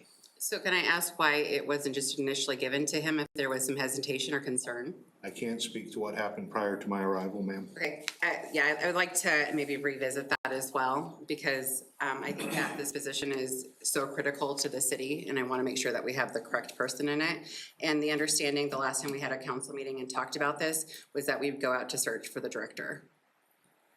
So, okay. That's all I have. Henry. Nothing for me. Clayton. Okay, I was another member that did the Canoe the Red. It was a great evening, turned out very nice. And I think that, as stated, there was approximately 75 people. And I think it's something that this council should look at in figuring out some funding to keep this going. Also, I'd like to thank Shannon Stanson and his two sons that helped I'm assuming just about everybody Yeah, get down that one bank. in and out, in and out of the river. In and out. Yeah, you did a great Some job. of us older people, but, great shout out to Shannon and his boys for Absolutely. assisting. As usual, night to night, top notch. I've been kind of keeping track of Central Park. Seems like there's campers in there quite regularly. I talked to a couple people that had stopped in. They think it's very impressive camp. So, kudos to everybody for the last few events and looking forward to the next one. Can I add on to something? I apologize. Are all the boat launches in again now? Because I understand that they were taken out because the water was too high. I'll Scott on that. I don't have an answer for you on that. Okay, awesome. Scott. And then can I just ask an additional question on that? On the Central Park, my understanding that there was monies that were set aside to like cement that launch in Central Park. Are those monies still there? I do not know that answer. I didn't know anything about that. There was no money, I don't think, available for the boat launch. I did have a brief conversation with Jake and Scott about, and they are reaching out to MnDOT. That boat ramp down in Central Park was not designed right. It should be in the current a little bit. I don't know if, without having a discussion with MnDOT, if that's on our dime, maybe there's a cost share. But, to see if that one can be redesigned to face into the current, or if we're looking at a whole new one. But Sure. without Is it the having- DNR or MnDOT? MnDOT? DNR. Yeah. DNR. Sorry if I mentioned MnDOT. I will say, I heard there'd been like $26,000 that was like somehow associated with that, and I'll go back and find out my source, like what the actual thing was. But I think to the other side to that, and as we kind of consider this as a council, and we talk about amenities that bring people here, right? I think that needs to be something that we consider going forward as well. All right, and Jake is very aware of it, and so is Scott about, you know, we've got a new campground. I think Yeah. that the boat launch should be. Well, I think as a council, we need to just be considerate of that as well. So, you know, then regarding the one out on 9 and 2, you know, people gotta realize that it's a primitive access. It is, and I've been down there, but then there's, granted, it's getting more difficult each year.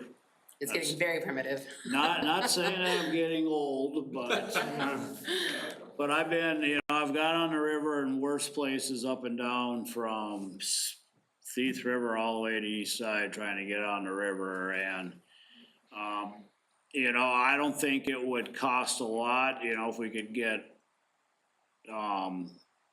the okay from the landlord or the owner of the land, you know, just to see a small option. I don't think it'd cost a lot on the city's part to just make it a little easier to get down there.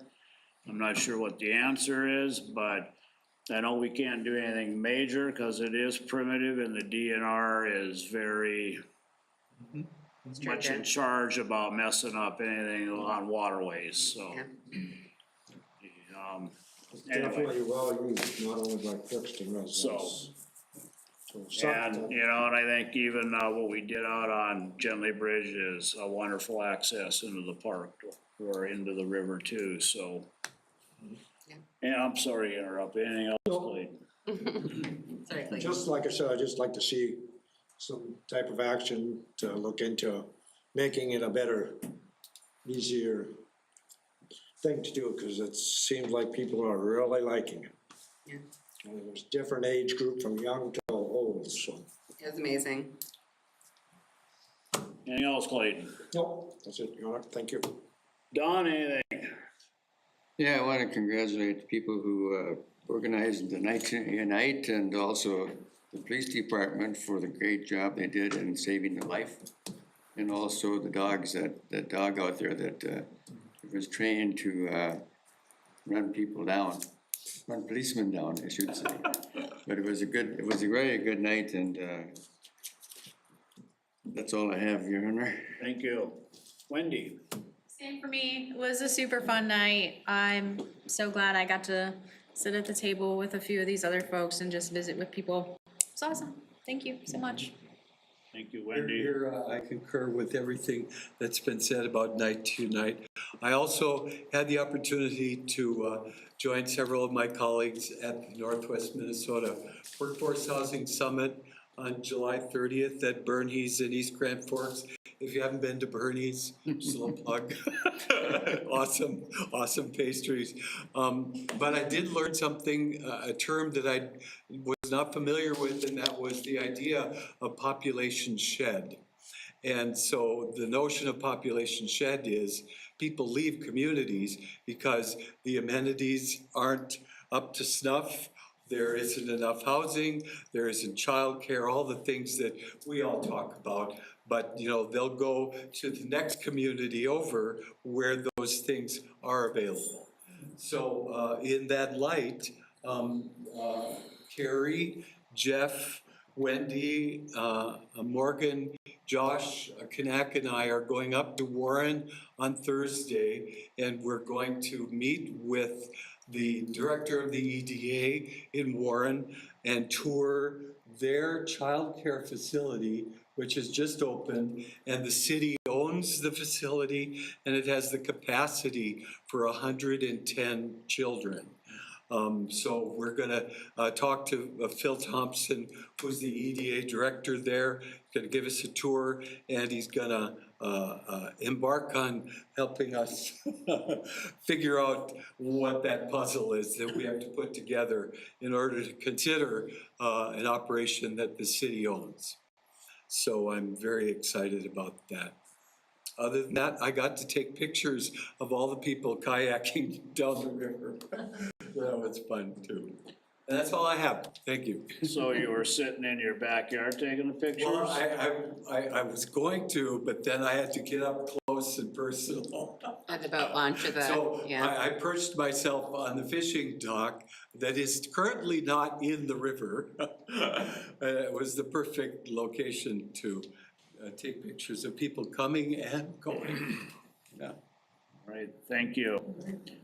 Once again, hats off, Night to Unite. I mean, I think it's one of the, so I hear, one of the better ones in the state, and other communities want to know how come Crookston does it so well. And it starts with Darren and his staff, so congratulate them. Also attended the Housing Summit East Side, along with two colleagues here. You know, I just want to bring up again, you know, we were trying to approve this Crookston recreation policy, and I think, you know, some of these changes could have been made if some council members attend the Park and Rec where this was being discussed. This could have been all hashed out and done by now, but I know there's other commitments too, but I just encourage council members, if you can do it, go to other committee meetings. That's where you learn. Just don't hear it from staff or myself that attend them. Hear what the board members are saying too. One final note, Henry, congratulations, sleepless nights. Thank you. On your new child, but congrats. That's why you have them when you're young, so. Just a reminder, we will have a Ways and Means meeting tonight. Nothing else come before council. We are adjourned. Thank you, everybody.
Jeff, please.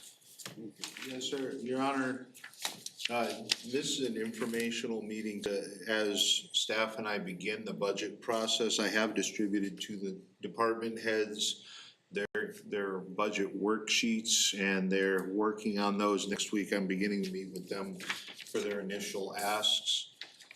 However, there are a couple of items that I wanted to bring to the council's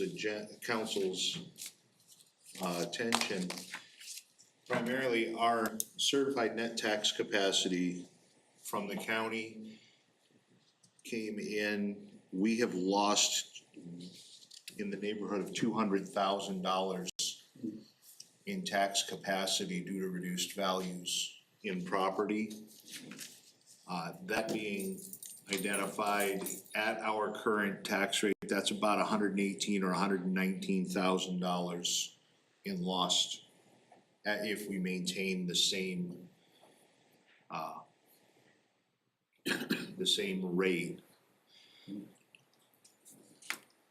We have the police department and fire department union negotiations coming forth this year.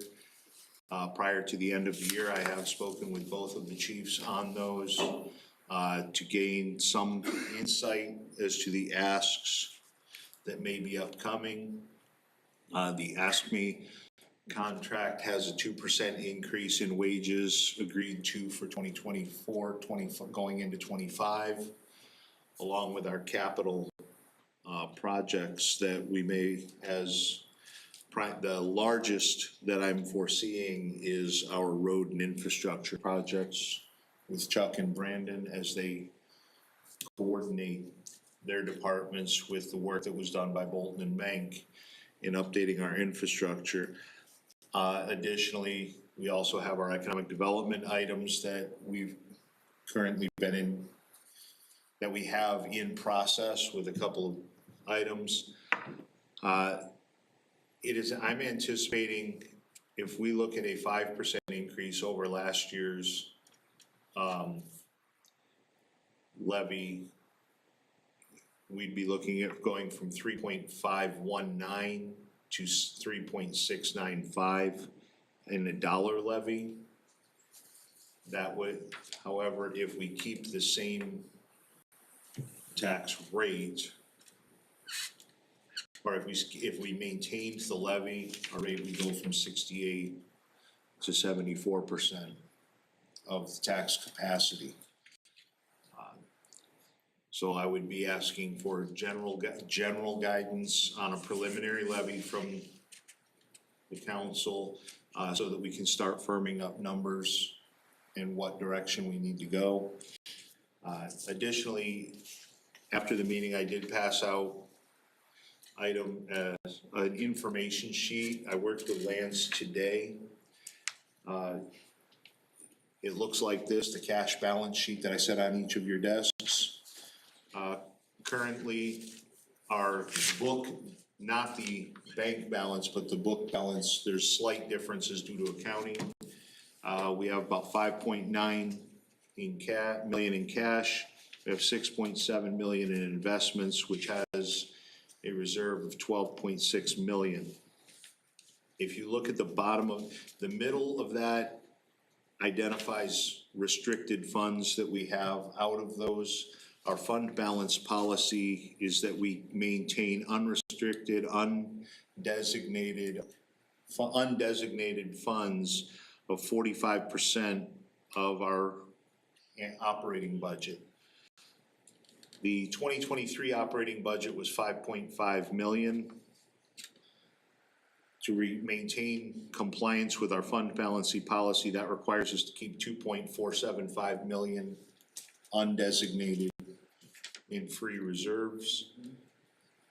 Currently, if we take the 12 million we have in reserves, subtract out the 4.9 million that we have that is already restricted, that leaves 7.69 million.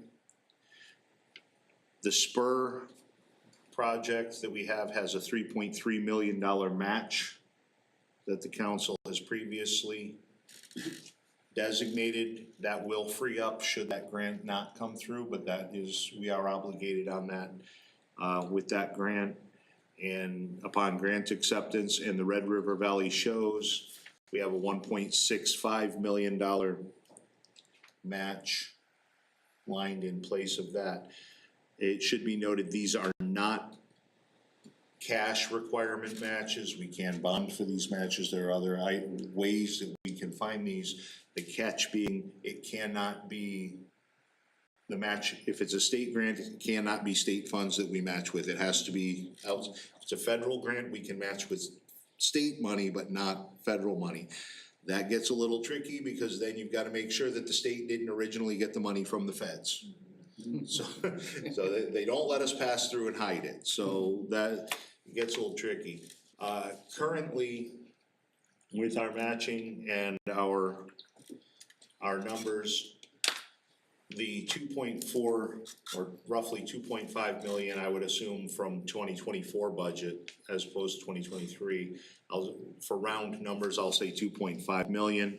We currently have an additional 268,000. We are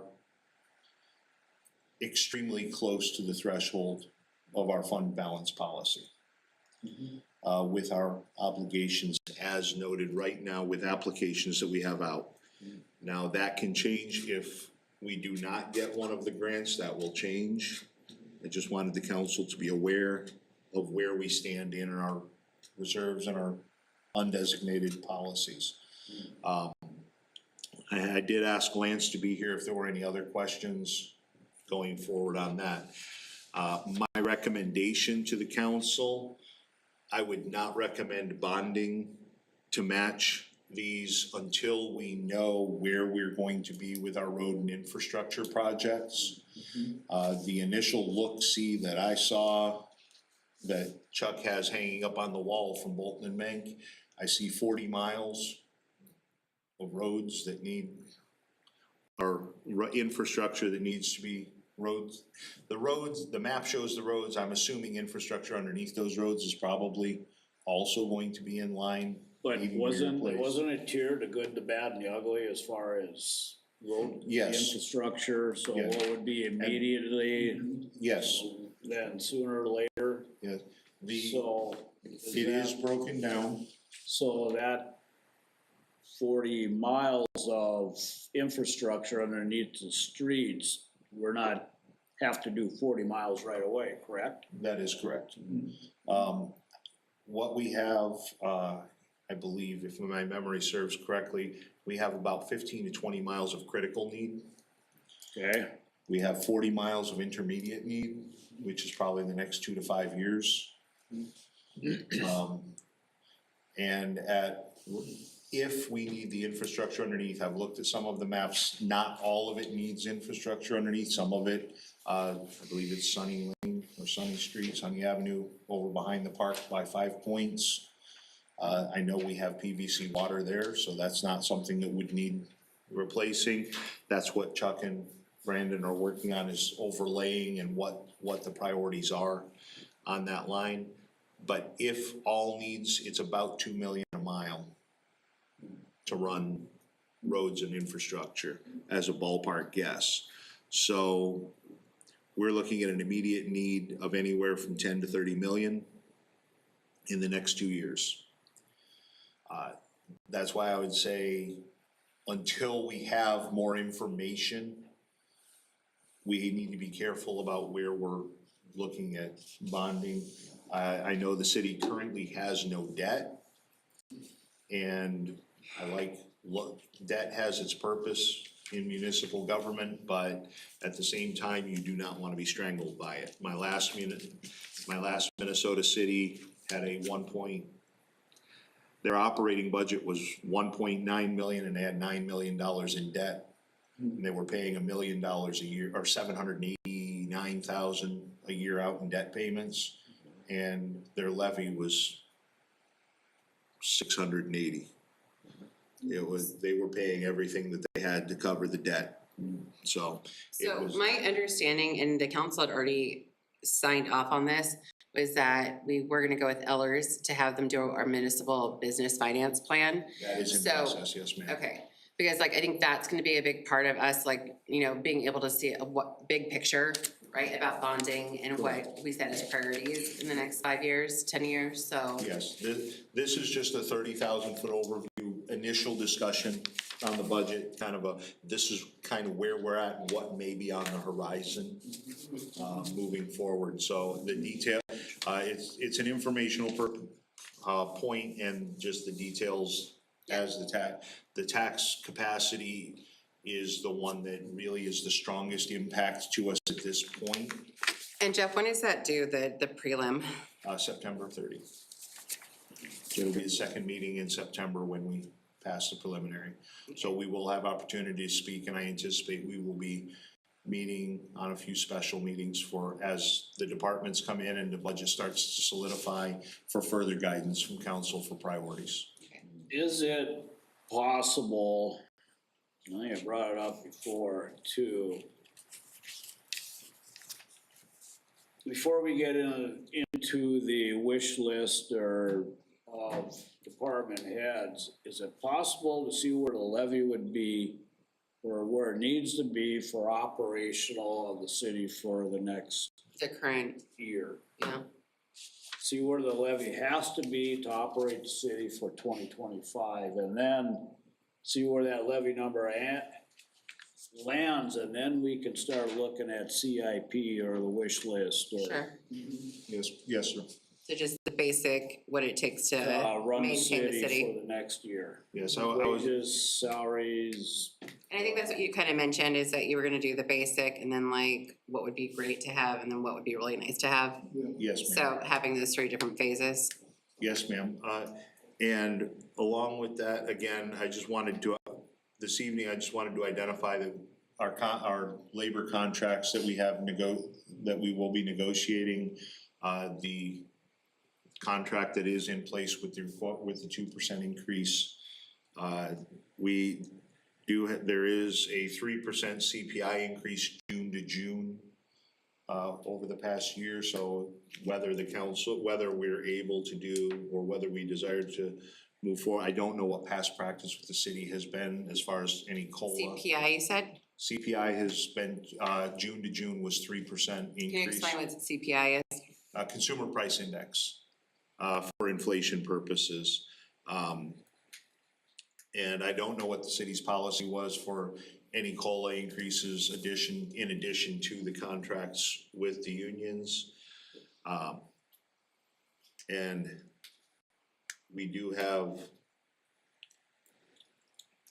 some other, obviously we have some maintenance issues. Some of our facilities are aging.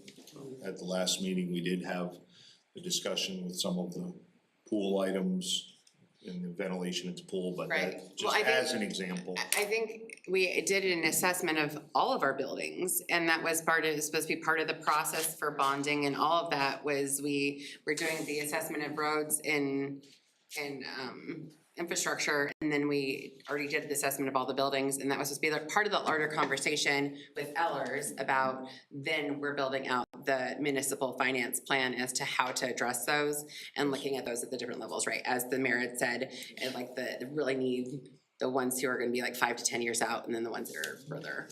Yeah, the biggest criteria that I'm looking at right now is, as we looked at, that 119,000 is going to be a challenge. Let me flip the page on my spreadsheet.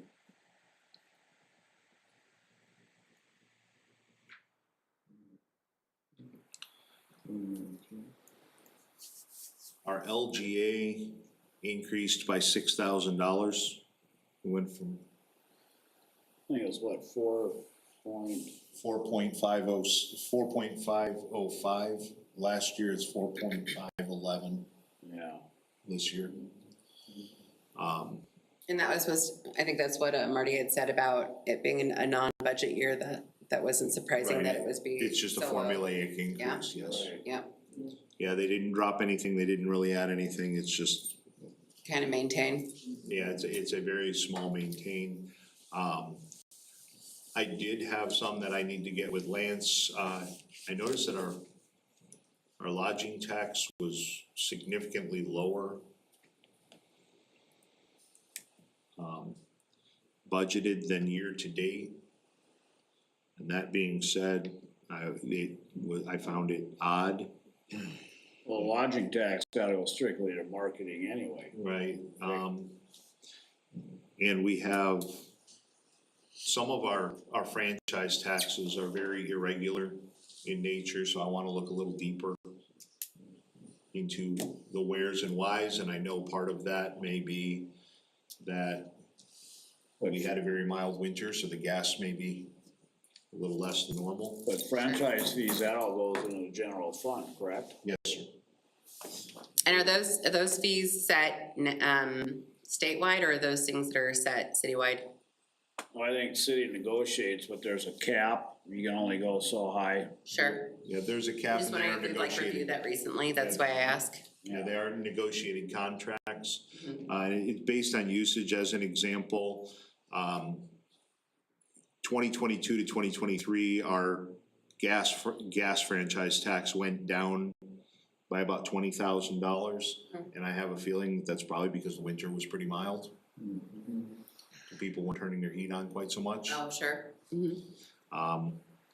Electric has a 3-year trend of coming down.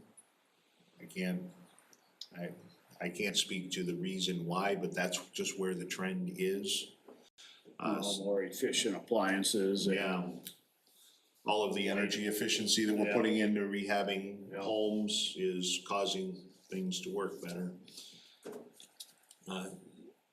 So the core on this, I just wanted to bring, I just wanted a 30,000-foot view. I wanted this council to be aware of where our fund balances are, and that departments are working, and I will be meeting the upcoming week with department heads so that we can get that rough bare number. And I will likely be asking for another Ways and Means after the meeting on the 26th, at which point we'll have better information to ask for a council direction on a preliminary rate to move forward, to flesh out more of the budget. I should have more information at that point. Right now, I apologize, we are late to the start, but we will be good moving forward. And I have instructed department heads to make those meetings, so I know that, I believe it was, Chief Seltzer has told me he's already got quite a bit fleshed out. So, right now it will be penciled, but wanted to make sure. I did have a few questions that I have highlighted on the sheets. I have a couple of line items, and perhaps, Mr. Mayor, if you have any insight, and I apologize because we do have a lack of tenure in many of our departments currently. In expenditures, everything is labeled, but I have a couple of items that are identified as council-approved budget items with no further description. And As to so, what was approved? as to what it is. Okay. It is in the budget for council. And I have, for this current year's budget, in 2022, there was 185,000 actual. 2023, there was 42,000 actual, and this year I've got 51,000 budgeted with 71,000 expense actual year to date. So I don't know what that may be. Can you see what the line items are? And I will have to check with Lance, and he was not here Okay. for 1 week. But I just wanted to ask if anyone knew what that line item was generally for. That isn't the one that we do where we do like so much to like the Humane Society and the DCDP and all those. Is that grant, And our Golden grant Link? applications that we do? Cause I know we were talking about having a cap this coming year on this for grant applications between. So there's a point where we allow, community entities to request funding. Yes, I that- I have those applications, and I So- believe the deadline is coming in about a week. Okay, Is and that what those monies are? that's so I was wondering if that was I what was that is. wondering too, yeah. I don't believe that's it, because the senior center last year was granted 96,000. Uh-huh. And last year's expenses were only 42. Well, is that because they just didn't turn in receipts, or I can't speak to that Okay. at this point. you're the person, Yeah, that's, Clayton? You can go find out what happened with the Golden Lake. Question. So are these numbers, does that mean that we've closed all the periods through July? 2024. They're not saying over. no, I believe we're on June. Yes, Okay. It's a lot closer than we have been, but not great. So we're close, but not quite. Yeah. close but not quite. I don't know if that will make a significant difference, but I'd like to compare once the period for July is closed to see, or for June, I mean, because that's our first 6-month look at where we're at, really. Right? End of June would be 6 months, sir. Yeah. Yes. So do we know what some of those line items are? I do not have Encode up at this point. I don't have the payable. Could you send that to us, and then we could maybe give you some more insight on that? Wasn't the Golden Link, you said the Golden Link was how much? 96. Last year, I believe, was Is 96,000 what we approved. gave them, What but was they it have set to not 91? requested the monies up until like, what, 40-something thousand so far? 42? 40, yeah. So yeah, if we could just find out what those are, then that would probably give us a better idea of what that is. Could I also ask on here, central garage is negative $61,000, what that is? The central garage is negative $61,000. In their balance. 61. And, yeah, just curious as to why. 61. Yes, and I also have drug task force, but I have a feeling drug task force is I'm assuming that because we haven't of received the a grant grants or that have something for not been that. entered. That would make more sense, cause those come, Yeah, the central garage, I will check with. And check with Brandon, and see where they stand on that. That may be some funds that needed to be moved within the department, but I'll verify. Because the central garage gets paid from different departments, so maybe they just haven't transferred. yeah, that could be. Okay. My only other request would be, I think it's really important for us to, fine tooth comb these budgets, and I think last year we did a really good job of that. I think it would be nice to have those dates, as soon as possible. Just as, with school coming up and with a lot of other things, and to just making sure that the council all can be there, that we, preset those now or as soon as possible, so, we can make sure that we can all make it. Yes, and so that the council is aware, one of the items that I have, that I'm putting together for the department heads, and I will distribute to the council as well, once there are numbers in place. I have a budget worksheet that is broken down by department that has every single budgeted line item in the city. And it, again, broken down by departments, revenue, expenditures through, and as we flesh that out, I will send that out to the council for review, because that's the easiest way to do that. We can all look at the same data at the same time. And we have done that in the past, and then the meetings that came here were then for us to just get extra clarification on what those are and needs versus wants. So, yeah, that's what we've done. Yeah. We've had, also, need to be, in the past, we've had, on our off Mondays, we've had budget nights too. Yes, Ashley and Tina have identified that, and that is the expectation. Yes. Yeah, I just would like to have that on the calendar immediately, just because Yeah. it gets real crazy, and then, you know, you're not meeting quorum, and also I think it's just, you know, to the benefit of everybody that we're, have that out there. Yeah, the only real, question that I have at this juncture is, are council members aware of any critical large projects that you anticipate for the upcoming year that you would like to see on the budget, or any major changes from operating? I know the mayor had asked for the fleshed out operating, but is there anything of critical that the council would like to see accommodated at this point, knowing that can and will change? Well, I will say, like, in the past, our major goals is workforce, housing, and childcare. Yep. And so things in those categories are really where I think we, and, you know. Yeah, it was identified within the last 2 weeks. Carrie and I have been working with an individual in the city that wanted some assistance, wanted to build some twin homes. We, as the city, we did not have anything budgeted or anything that could be moved forward equitably. Carrie, in speaking with Carrie, she identified that they had funds in her department that were set aside for housing, and at their next board meeting, they're going to be discussing the potential to have an assistance program funded through her department and some of their funds that are set aside to help, particularly it was water sewer hookups to lots that didn't have them already there.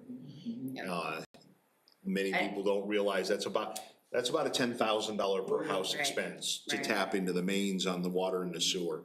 So if someone's putting up multiple units, that adds up very quickly. I did not have the ability within the city budget, we don't have a program to do that, but through her department, they're looking at that.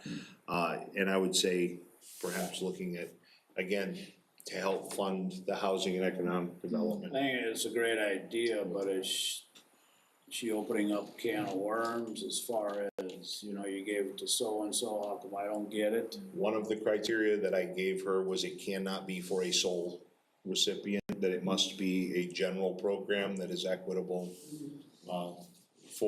It can be a first come, first serve until funds run out, but I did give her a parameter that it cannot be funded with an amount only for this one request. It must be something that they intend to be a moving forward program, and that they can sustain within their budget.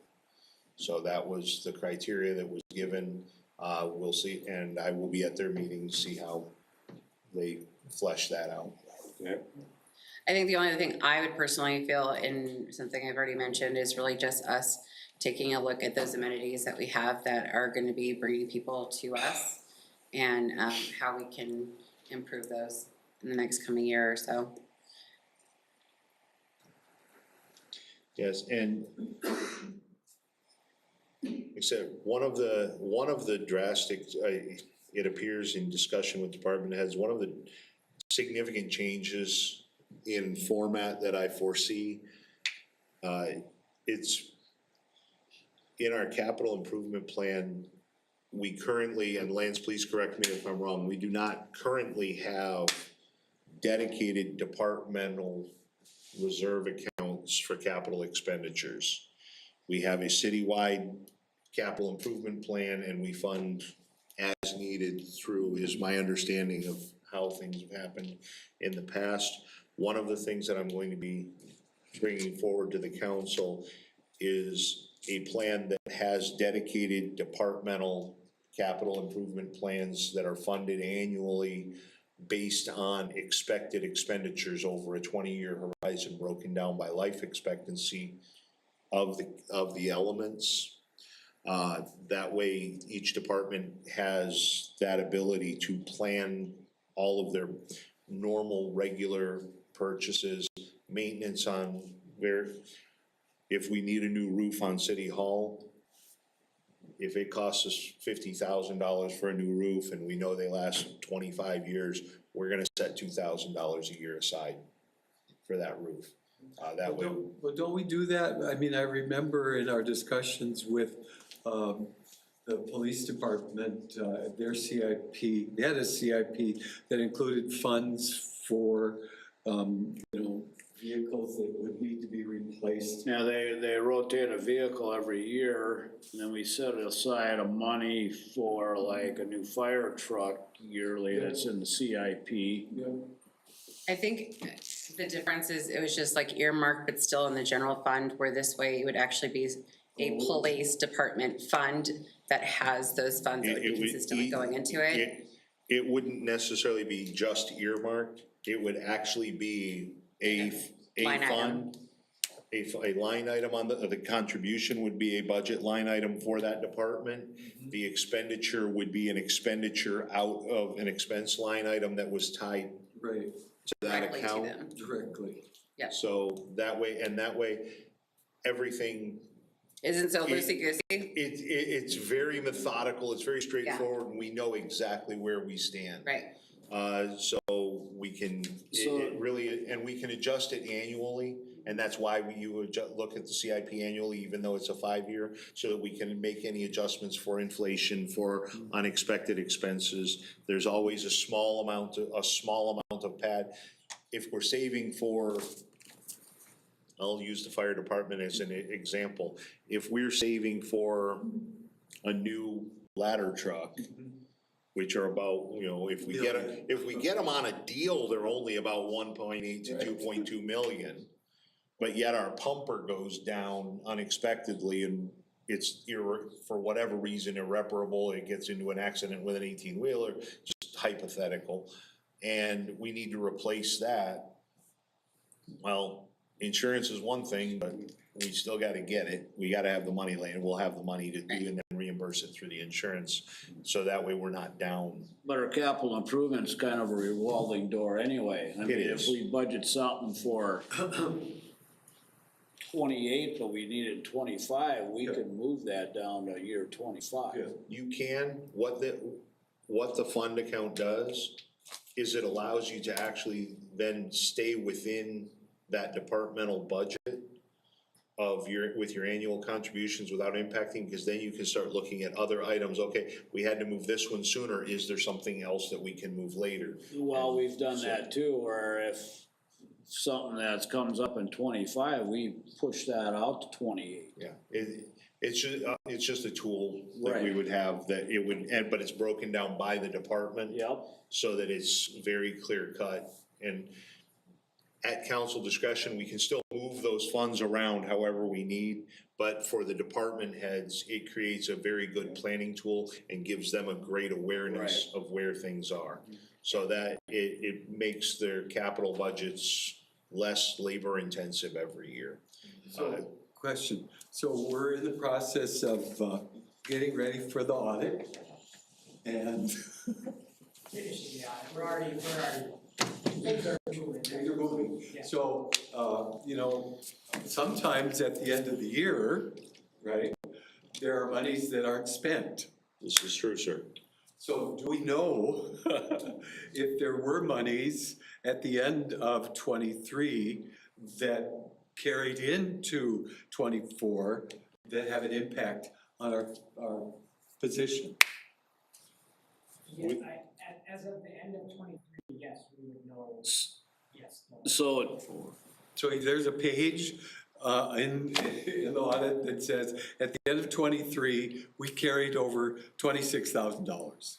On a line item, yes, we can get a report out of the accounting system to show budget to actual and where 2023.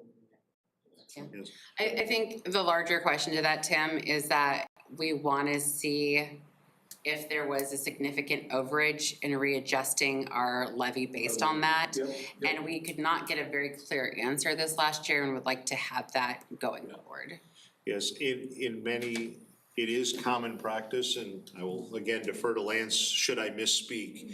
It is common practice at the end, close to the end of the year, as you look at your budget and you look at your expenditures, you look at where you lie in December, you're gonna have a really good idea where your numbers are going to fall through, and you will have an end of year budget amendment that basically lines up where you actually ended up to what your actual expenditures are, and you'll pass a budget amendment to line those through so that it shows that you are purposefully moving your carryover into your reserves.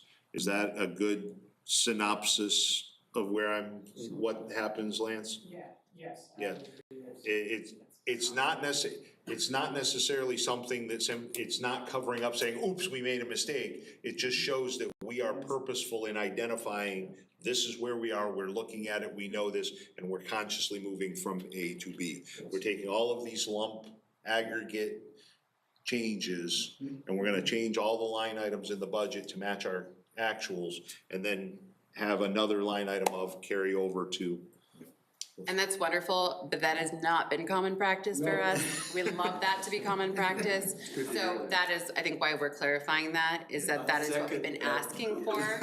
And we would like to make sure that that's occurring going forward. In my experience and in the experience, and I feel that with where Lance coming from, that is my expectation moving forward. Well, and our understanding too is with Clifton Larson that we were implementing a lot more best practices as well, as far as finance was concerned. And that in the past, we've gotten a lot of suggestions and just have never implemented them. So we're excited to see us maybe be a little bit more riding the ship in that regard as well. Sounds like a plan. Yeah, so, again, I apologize for the lack of information, however, it will be moving forward. I did wanna have this meeting so that we could have that 30,000-foot overview, that generalized overview, where we are, what we're looking at, and how the levy possibilities or potential, and where our tax capacity did come in. We did lose 200,000 in value. So that, or in tax capacity, so that's almost $2 million in value. I'm sorry, $20 million in value, citywide. So that's significant, and it's something that moving forward, Councilmember Jurdy, as you've said, housing is of critical importance to us. We can't grow, we have to find ways of reversing our downward population trend. So, keeping everything up to par. The challenge is going to be doing it at a tax rate that doesn't then chase those people away that we're attracting. Right, exactly. Well, I think that also just highlights that as being a priority of ours as well. Even more so, right? Pardon? That highlights the need for housing as a priority of ours as well. Yes, ma'am. Yeah, so. You know, but I think too, the housing is an important piece, you know, along with the infrastructure, but I'm still trying to get I get it, 30% assessed on reconstruction of the total project. But I mean, I think we're gonna have a tough time doing new housing developments if we're assessing 100% of the road project.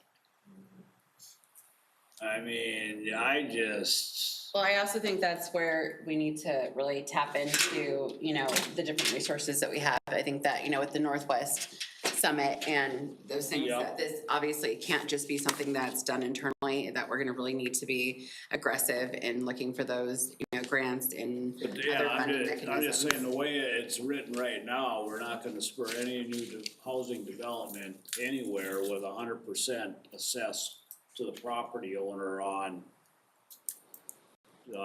new streets. And also, they're all, not only with the streets, but then are also looking at, purchasing of a lot on top of that. Sure. And building a home, Yeah, so. I think we need to maybe reevaluate that and see what else we can do. Yep. Going forward. So, All the is things. there anything else you need from us, Jeff, outside of just giving us the update, any direction or consensus? Right now, that I just wanted to make the council aware of where we stand. I'm sure that more will come as we flesh out the departmental budgets as that moves forward. I just did not want to leave the council in a vacuum of information, although the information is at this point sparse. But I did not want to leave that vacuum done. The only other thing, and this is not budget related, this is just a scheduling item, just so that the council is aware, I will be out of the area on the 27th and 28th of August. I will be utilizing 2 vacation days. I have one project from a consulting firm, a consulting project that I'm wrapping up, and I have a presentation. So after the meeting on the 26th, I will be flying out and coming back, flying south for the 27th and coming back on the 28th, after I complete that presentation. Okay. And that will tie off my final project that I have outstanding prior to my engagement with the city. Sounds good. Sounds good. That's good.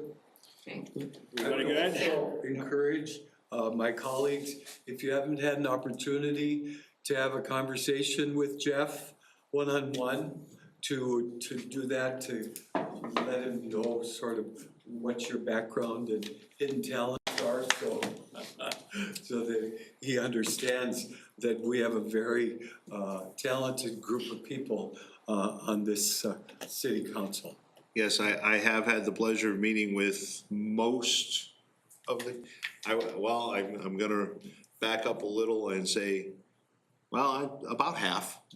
At this point, I've had let's see, okay, I only have 2 to go. Schedules are busy, though, schedules are busy, I understand. Okay, Wonderful. we are adjourned. Thank you, everybody. Thank you, everybody, yeah. Good job, yeah.